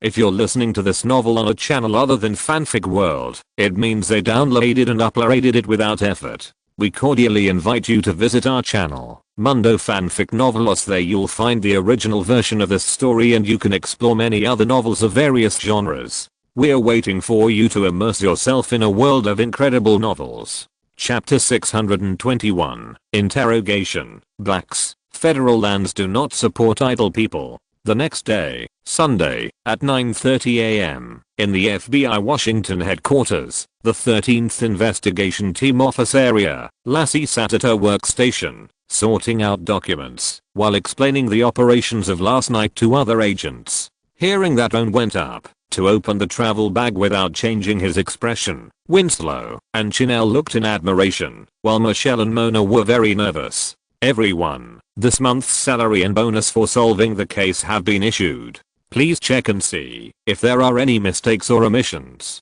At this time, Luo An walked out of the team leader's office, shook his mobile phone, and said with a smile, "And the overtime pay for these days has also been issued." Wow. Great. Love you so much, Luo An. Winslow and others looked at each other and took out their mobile phones, thanking and praising Luo An loudly. Mona didn't care about this matter. She got up and walked to Luo An and whispered, "What about the bomb yesterday?" "Don't worry, I know my limits." Luo An knew that Mona was worried about him, so he smiled and explained, "Before the operation started, I had noticed the bag in Mark's hand.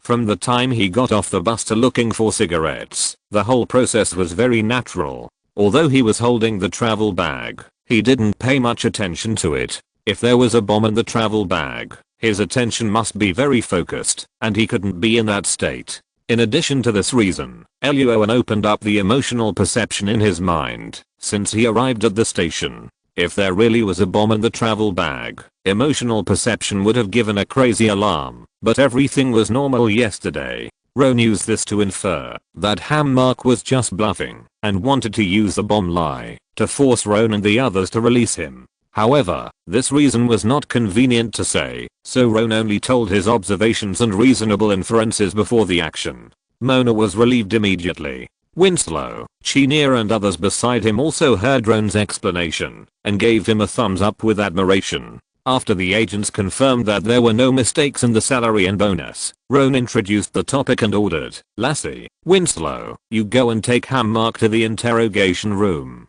Chenier, get ready and interrogate with me later." "Okay, no problem." The agents who received their salaries and bonuses were all energetic and immediately nodded loudly to accept the order. Soon, Mark was brought into the interrogation room, and Roan and Chenier sat on the chairs opposite the interrogation table with their notebooks. Mark, 49 years old, white, biological male, with a sexual assault case on his back. Roan briefly introduced Mark's identity information, then picked up the coffee and took a sip and asked, "Is there anything wrong?" "No." Mark shook his head, licked his cracked lips, and asked, "Can you give me a cup of coffee?" "Of course." Roan smiled, did not refuse the other party's small request, and went out to pour him a cup of coffee. Seeing Mark picked up the coffee cup and drank it all, Roan picked up the coffee pot and filled it up for him, then asked with a smile, "You should know why we arrested you." "I know, I've seen the explosion on the news." Mark smacked his lips, raised his head, and looked at Roan seriously, and said, "But I really don't know what happened. I didn't make that bomb. I'm really just a courier." Chenier frowned slightly. "Then why did you run?" Mark moved his gaze to Chenier and asked back, "The express delivery I delivered exploded. A group of people were killed. How could I not run?" Chenier said coldly, "You have other choices, such as going to the street to find a NYPD to surrender."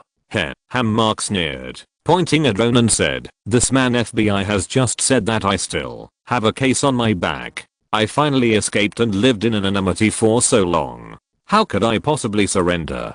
If you get caught, you'll be in prison for 10 years at least. I'm almost 50 this year. And there are some damn perverts in prison who like older people like me because I can't beat them." Chanel was very upset when she heard Mark talking about the customs and practices in prison. Roan waved his hand to interrupt the other party's chatter and said, "Let's change the subject, Mark. According to the investigation of my agents, the courier company you work for doesn't have any records of the numbers of the two couriers. Where did they come from?" "A man gave them to me."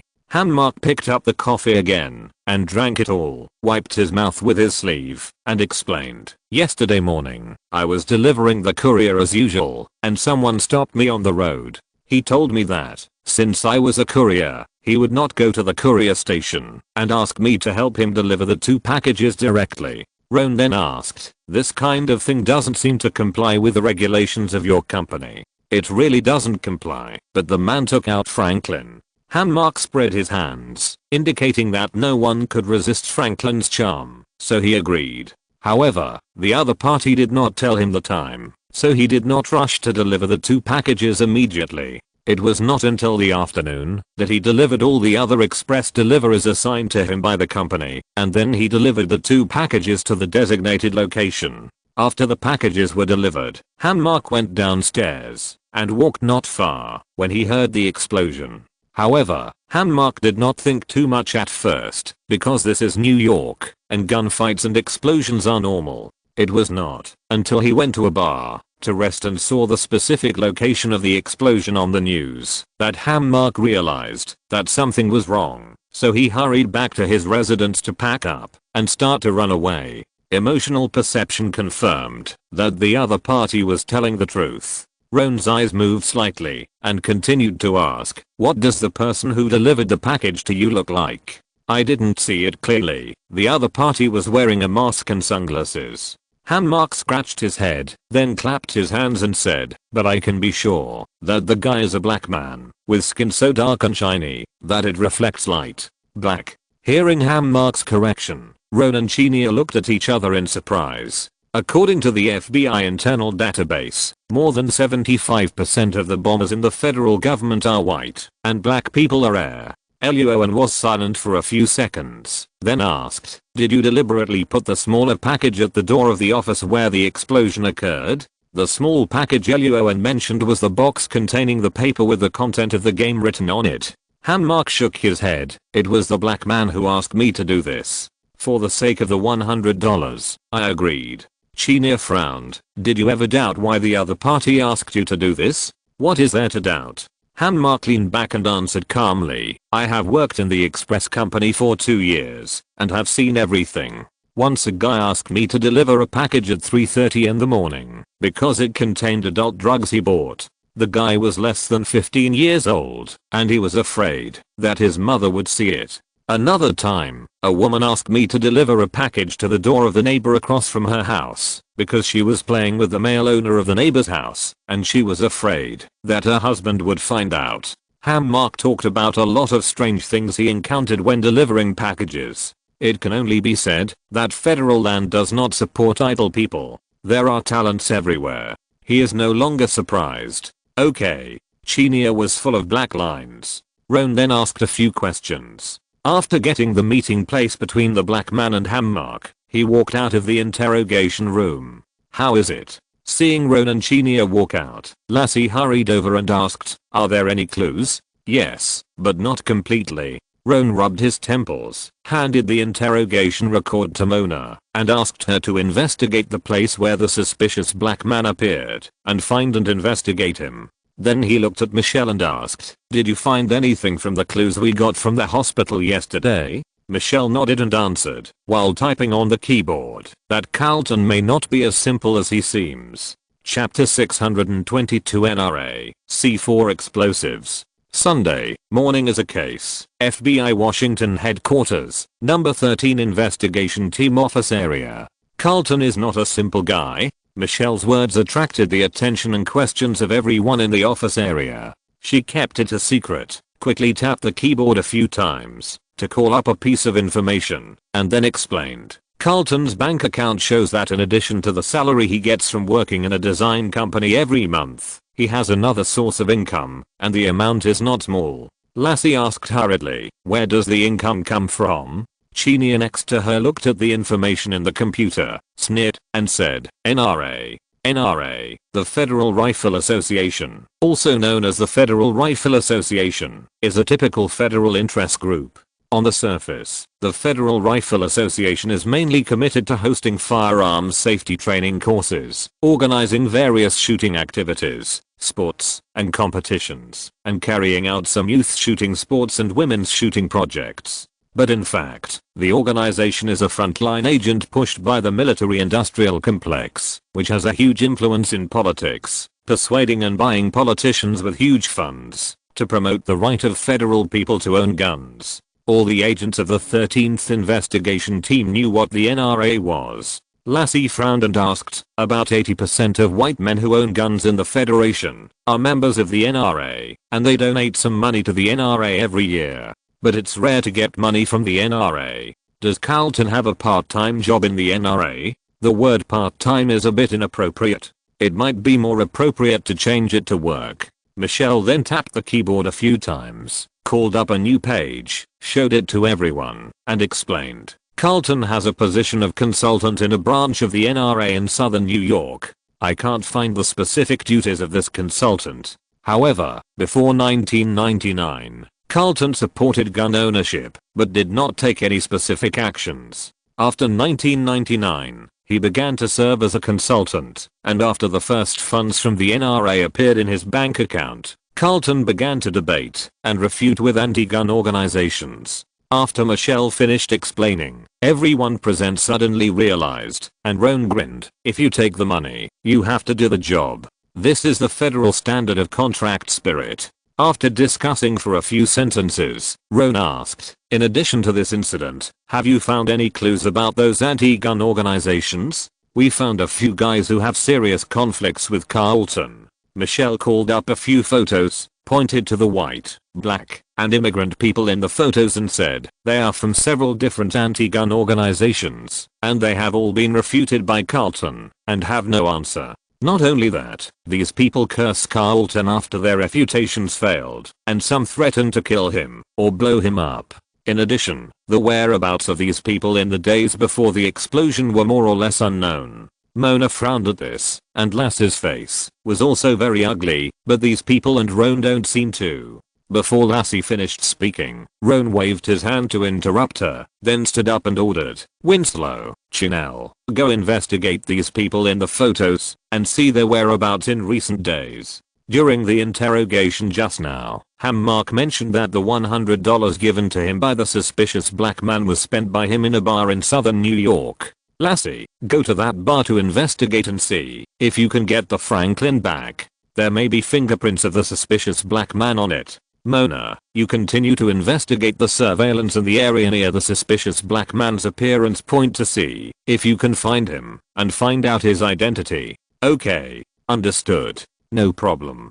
Several agents nodded in agreement and turned back to their workstations to pack up and prepare to leave. Roan then patted Michelle on the shoulder and said, come with me to the trace examination department to check the final investigation results of the crime scene. Okay. Michelle nodded, simply packed up the computer on the desk, stood up and walked with Roan to the elevator at the end of the distant corridor. Trace examination department, office area. The bomb at the explosion site has a complicated structure. An agent from the trace inspection department in a white coat reached out and shook hands with Luo An, then led Luo An and Michelle into the office, introducing them as they walked. But the material of the bomb has been confirmed. It is a C4 mixed bomb.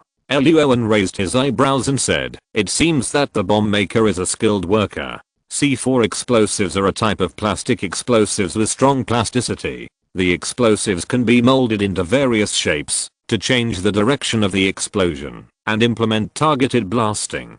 Because it has advantages that TNT explosives do not have, such as easy to carry, high stability, high explosive power, and good waterproofness, it is widely used by the military forces of various countries and various terrorist groups, and is quite favored by industry insiders. Indeed.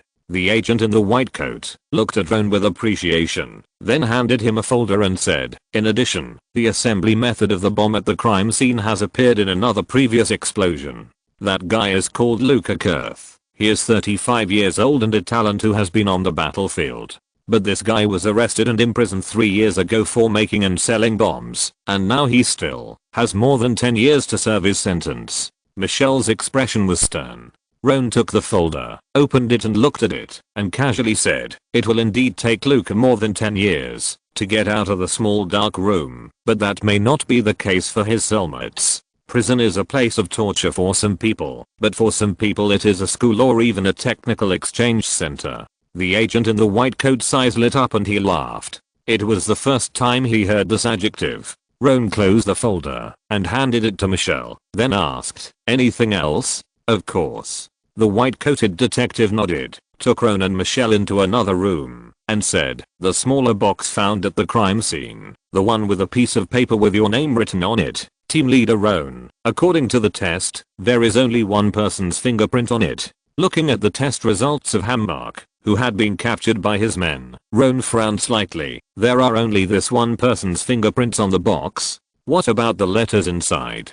The letters inside are cleaner. The white-coated detective spread his hands. There are no fingerprints on the paper, not even a little skin debris or other conditions. When the other party wrote the letter, he either wore gloves on purpose, or he checked and carefully handled the paper after he wrote. Really cautious enough. Michel's face looked very bad. He cursed in a low voice and turned his gaze to Roan. However, Roan was very calm. After discussing with the detective from the trace examination department for a moment, he took Michel to the elevator not far away. Luo An, what do you think about this case? The red numbers jumped, and the elevator slowly went up. Michel pondered for a few seconds and asked, I always feel that something is wrong with this case. The victim Carlton and other victims, the suspicious people in the anti-gun organization, and the unidentified black man, they are more or less related, but it seems that they have nothing to do with you. Why is there a piece of paper with your name on it at the scene? Chapter 623 Talent Center, Suspect. The elevator slowly ascended. When Luo An heard Michel's question, a subtle light flashed in his eyes. He did not answer her question, but patted her shoulder and said with a smile, Mona is investigating the suspicious black man. The trace examination department has also found clues related to the bomb maker. Once they are caught, we should be able to know the truth of this case. Okay. Michel nodded, and the elevator door opened quickly. Luo An and the other person walked into the corridor and quickly returned to the 13th investigation team to start checking the information.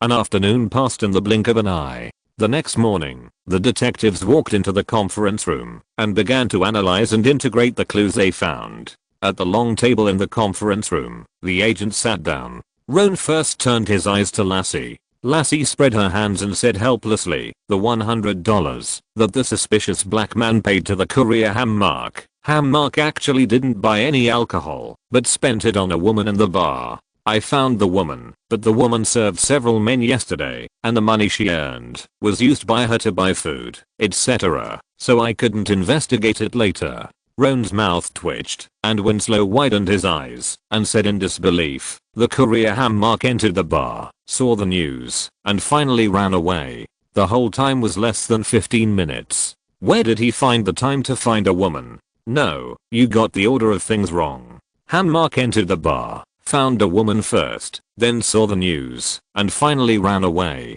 Lassie corrected Winslow's words, then spread her hands and laughed. So, speed is sometimes also a kind of strength, which is very useful at critical moments. In the conference room was silent. Mona covered her eyes and didn't want to speak. Winslow and Chenille were trembling. Michel had a blank expression and silently poured a cup of coffee for Roan. Roan threw the folder in his hand to Lassie, asked her to be quiet for a while, and then asked, Chenille, Winslow, how is your investigation going? We found a very suspicious guy. Chenille handed the folder in front of her to Roan, then looked at Mona and said, I told Mona the situation. Let her talk about the next thing. Okay. Mona nodded, tapped the keyboard a few times, showed the laptop screen to everyone, and introduced everyone. The man with obvious mixed race features in the photo is named Adam Avalos, 31 years old, works in a restaurant, and is a member of an anti-gun organization in northern New York. Last March, Carlton, the victim in this case, had a debate with people from the organization, and Adam also participated in it. In the end, he was speechless after being refuted by Carlton. That's normal. Lassie looked at Adam's identity information and said, the information shows that Adam didn't even go to high school. How could he be more eloquent than Carlton, who graduated from a university in the Ivy League? Roan nodded and asked, why do you suspect Adam Avalos? 3 reasons. Mona opened 2 surveillance videos and showed them to everyone, explaining, first, Adam Avalos has a sister who died in a street robbery 3 months ago. The murderer used a black gun to kill her and has not been caught yet. Second, since this incident, Adam Avalos has become more radical and crazy against gun owners. Chenille and Winslow found several surveillance videos yesterday, which showed that Adam Avalos smashed the door of the NRA Rifle Association with eggs more than once. Third, I found another surveillance video located near the victim Carlton's apartment. The surveillance video shows that shortly after his sister's death, Adam Avalos went to Carlton's residence to throw garbage, curse, etc., and his behavior was quite crazy. But a month ago, Adam Avalos suddenly stopped these behaviors. I checked his bank account, and the records showed that he took out all the thousands of dollars in his account during those days. More than that. As soon as Mona finished speaking, Winslow handed Roan a folder and said solemnly, "Chanel and I also found out that Adam Avalos borrowed a loan of $50,000, which was required to be repaid within 1 month. Now that 1 month has passed, the loan shark company is frantically looking for Adam Avalos, but can't find him at all. Later, the loan shark company wanted to take Adam's house, but found out that Adam had mortgaged his house to the bank and borrowed $100,000 from the bank. A person who has no worries and can't find the murderer who killed his sister, who is angry about the proliferation of guns and is looking for money everywhere." Looking at the information in the folder, Roan narrowed his eyes, pondered for a few seconds, looked up at Winslow, and asked, "Can you find out the specific time or place where Adam disappeared?" Winslow shook his head and replied, "Adam last appeared a week ago. He bought some food in a supermarket. After that, this guy completely disappeared, and even the loan shark company couldn't find him." Roan closed the folder. The Federation indeed had many talented people. He then turned his gaze to Mona and asked, "How is the situation of the suspicious black man going?" "I found him." Mona raised her lips slightly, quickly tapped the keyboard a few times, and displayed a photo of a black youth with a big nose, introducing Hasim Reed, 36 years old this year, unemployed, or I can't find out his occupation. This guy has never paid taxes, and the deposits in his bank account are just stuck before the tax standard. Roan nodded with an unchanged expression. The lower class blacks rarely use bank accounts or checks for transactions. They are more accustomed to using cash. This is a historical legacy of the Federation, such as the Black Panther Party incident decades ago, in which many leaders of the organization were executed, assassinated, or imprisoned for a long time. Many of the evidence came from banks, so the lower class blacks began to use cash to live, trade, or do things since then. Roan thought for a while and asked, "Can this Hasim Reed make bombs?" "He didn't even finish elementary school, so he definitely can't." Mona shook her head, then she tapped a few times on the keyboard, pulled up a photo of another middle-aged black man, and said, "But this guy will definitely do it. His name is Elaine Reed. He is 50 years old this year, and he was one of the few knowledgeable senior members of a certain black gang. The black gang was destroyed more than 20 years ago. Elaine Reed started to stay in prison when he was less than 30 years old and was released only 8 months ago.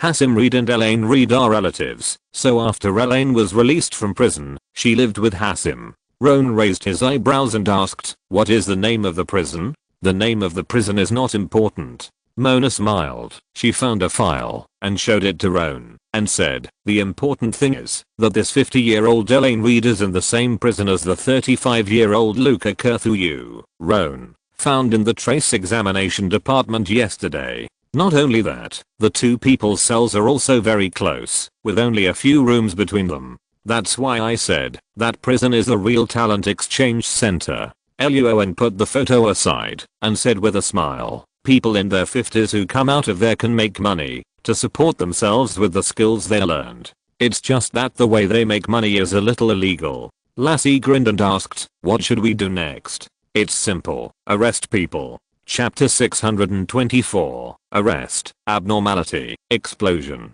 Prepare to arrest people. After getting the information of the black man who handed the box to the courier, as well as the address of another black man suspected to be the bomb maker, Roan immediately ordered, "Michelle, Mona, contact SWAT and ask them to send a team to get a few more signal jammers. Winslow, Chanel, Lassie, prepare your equipment, we'll go together." "No problem."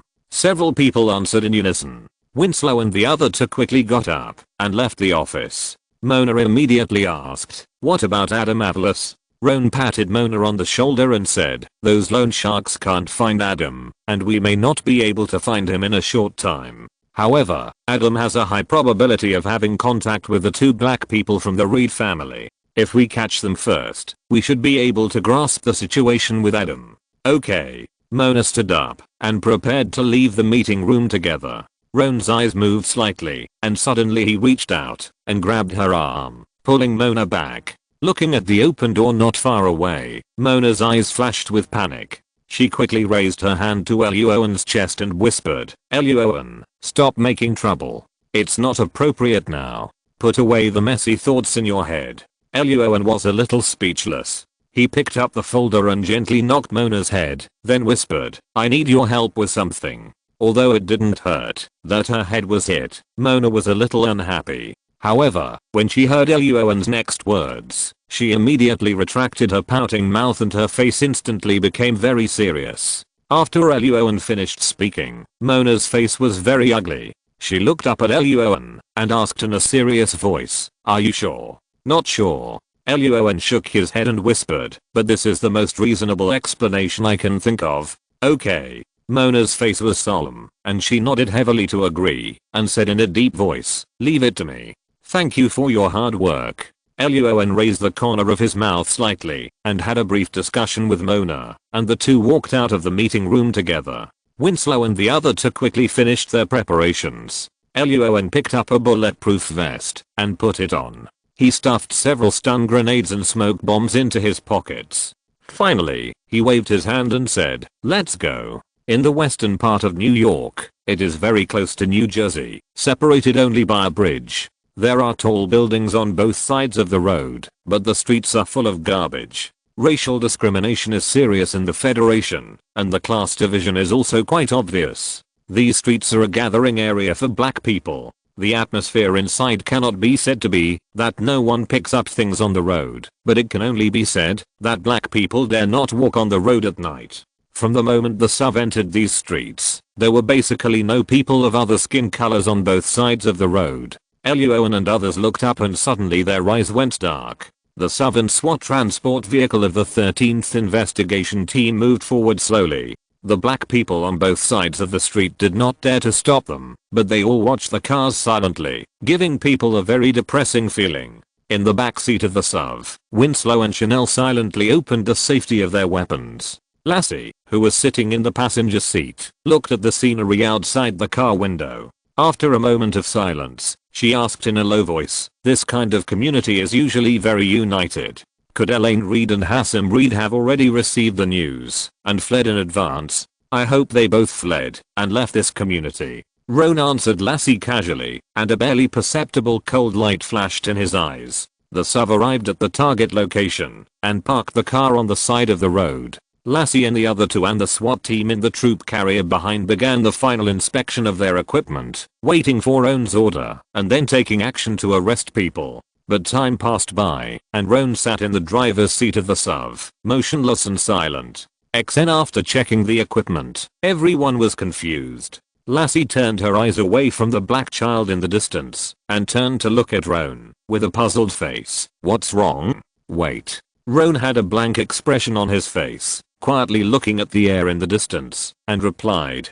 "Don't worry." Lassie was confused, and didn't understand what Roan meant. Winslow and Chenia looked at each other and frowned, not understanding Roan's logic. Time continued to move forward, and soon 10 minutes passed. Not only did the people in the car become more and more impatient, but some black children on both sides of the road also came towards the car with some curiosity. In the SUV, Winslow and Chenia were able to be patient and sat calmly in the back seat. Lassie, who was sitting in the passenger seat, began to scratch her head as she watched the time pass by. Seeing the black passers-by in the distance gradually approaching, Lassie finally couldn't help it and turned around and asked, "Roan, what are we waiting for?" "Wait for a call." Hearing Roan's answer, Lassie's doubts in her mind increased. At this moment, Roan's cell phone suddenly rang. He pressed the answer button and the call was quickly connected. Mona's voice rang from inside. "Roan, you guessed right, Hassim Reed and Elaine Reed have not left the community."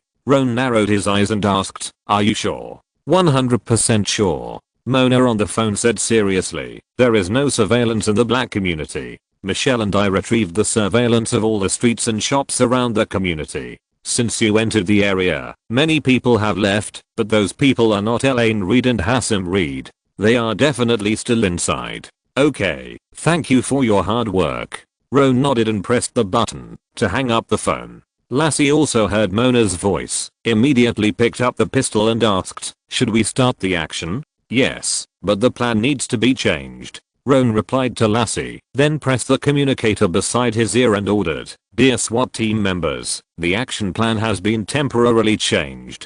Turn on the signal jammer, cancel the raid on the target location and the arrest of the target person, and instead occupy the commanding heights of this area as quickly as possible. If you encounter violent resistors, kill them on the spot. Hearing Luo An's order, the SWAT team members were very puzzled, but they immediately agreed loudly, understood. XN after the order was completed, the door of the troop carrier opened instantly, and the SWAT team members paired up in TWAS, holding weapons and began to move quickly like tigers, heading out in all directions, to prepare to occupy the commanding heights. After turning off the communicator, Roan then called to send a message to Michelle, to call for more support, then turned his eyes to the 3 people in the car, who were full of confusion, and ordered in a deep voice, Hassan Reed and Elaine Reed are 2 guys who are trapping us, we must not step into them. However, the maker of the trap is most likely nearby, so don't leave me. After you get off the car, we will work together to capture the other party. Hearing Roan's words, Winslow and Chenia's faces froze. Thousands of thoughts flashed through their minds, and they instantly thought of some possibilities, and all agreed solemnly, understood. Lassie was still a little confused, and didn't understand what had happened, but over a long period of time she had developed absolute trust in Roan, so she simply stopped asking, and immediately raised her pistol, and said in a deep voice, no problem. Good. Roan didn't say any more nonsense. He quickly opened the car door and got out of the car, waiting for Winslow, Chenia, and Lassie to move to his side with weapons in their hands. He immediately led the 3 to rush to a building diagonally across the street and ordered in a low voice while running, be careful, remember to shoot first if you encounter something wrong. The meaning behind this order made Winslow and the other 2 feel awed, but they didn't say much and followed Luo An into the building. Boom. The next second, just as the 4 of them walked into the stairs, an explosion suddenly sounded outside. Chapter 625, A Black Family of 3, Arrest, and Problems. Boom. The sudden explosion startled Winslow, Chenia, and Lassie, who were present, and they subconsciously lay on the ground to avoid possible injuries. But the explosion came and went quickly, and there was no follow-up. Winslow and the other 2 got up from the ground with confused faces and found Roan standing in front of the window next to them. What's going on? Lassie frowned and asked, while walking quickly to the window. She followed Roan's gaze to the direction of the explosion. Then Lassie and the other 2 were surprised to find that the explosion site was not far from the Southern SWTA troop carrier of their investigation team. The windshield in front of the sub was even smashed by the cement fragments blown away by the bomb, leaving a big hole the size of a head. What's going on? Where did the bomb come from? Winslow's face was serious. Chanel thought for a moment and asked, was it thrown by Elaine Reed and Hassan Reed? Winslow and Lassie looked at each other and saw each other's suspicion. Roan, who was standing next to them, did not join the discussion of the 3. He pressed the communicator beside his ear and asked, how is the SWAT team? Are there any casualties? A sharp electric sound flashed through the communicator and soon returned to normal. The SWAT captain replied, everything is normal, no one was injured. Good. Roan breathed a sigh of relief after hearing the news that no one was injured. Then he carefully observed the location of the bomb explosion for a few seconds, raised his weapon, and turned to rush to the stairs not far away again, and shouted, follow me. Understood. Winslow, Chanel, and Lassie hurried to follow, and continued to move up the stairs with Roan. The building was not very tall, with only 6 floors, and there were not many residents inside, but they were all black. The explosion just now also attracted their attention, and they all came out to check the situation, but when they saw Luo An and his 4 companions, they looked at each other, and quietly returned to their rooms. Some of these blacks were indeed very dissatisfied with the FBI for various reasons, but they had no intention of attacking Luo An and his 4 companions. Not only because Luo An and his 4 companions were fully armed and holding weapons, but also because they saw that in addition to Luo An and his 4 companions, there was also a group of SWAT teams. Now it is 2006, and the previous situation of black groups holding guns and openly confronting federal law enforcement agencies has rarely occurred. Everyone has begun to act according to the rules. It must be a big case to have so many FBI dispatched. These blacks knew it in their hearts. There was no need to disturb the FBI, but they would not cooperate with the FBI to provide them with clues. Luo An could guess what these blacks were thinking, but he didn't care because he didn't intend to ask these blacks for clues as long as they didn't disturb him. Ron and his 4 companions ran quickly from the 1st floor to the 5th floor. At the corner of the stairs on the 5th floor, there was a black man and a woman with 2 unfamiliar faces, leading a strange black girl down the stairs. Seeing Ron and his companions holding guns, the black girl was panicked, and the 2 black men and women with unfamiliar faces were even more nervous. They quickly stood by the wall to make way for the 4 people. Chineer and Winslow looked at the black family and didn't pay much attention to them. Lassie exhaled and prepared to continue going upstairs. Ron suddenly stopped in place, then suddenly raised his pistol and smashed it at the head of the black man standing by the wall. Crap. Ron's action was too sudden. Lassie and Chineer didn't react at all, but Winslow acted quickly. Based on his trust in Ron, he immediately took out his pistol and aimed at the black man from the side, shouting, "Don't move." Bang! The black man's reaction was also very quick. Seeing Ron and Winslow's actions, he immediately reached out and pushed the black woman next to him down, smashed towards Winslow, and forced Winslow to stop moving. At the same time, the black man also lifted the little black girl from the ground and put her in front of him, using her as a shield to avoid Ron's gun. The panicked little black girl forced Ron to deflect his movements. Chineer and Lassie also realized that the black man's identity was problematic at this time and immediately raised their pistols to prepare for attack. Bang! The 2 women just raised their pistols, and the black man used the little black girl as a weapon and threw it at them. Fouquet. Damn it. Chineer and Lassie's faces changed drastically, and they quickly stopped to catch the little black girl. The black man took advantage of this opportunity to lean on the handrail of the stairs, stepped on the walls on both sides, and jumped to the stairs below, ready to leave here.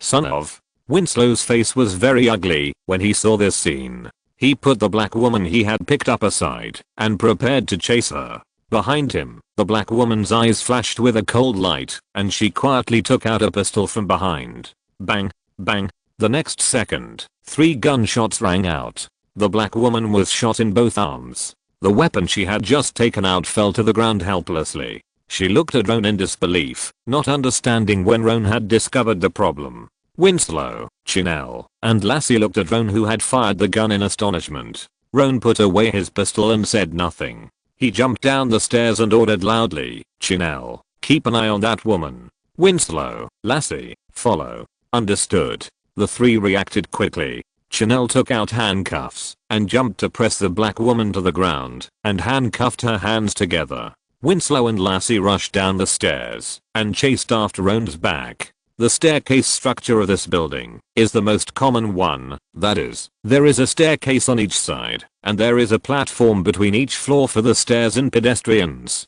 to walk up and down in turn. Under normal circumstances, running down the stairs requires turning back and forth, and the speed is not fast at all. So the black man chose a method similar to Parker. He grabbed the handrail of the stairs with his left hand and jumped left and right on the wall beside the stairs with his feet. He ran down the stairs quickly, as if he could fly.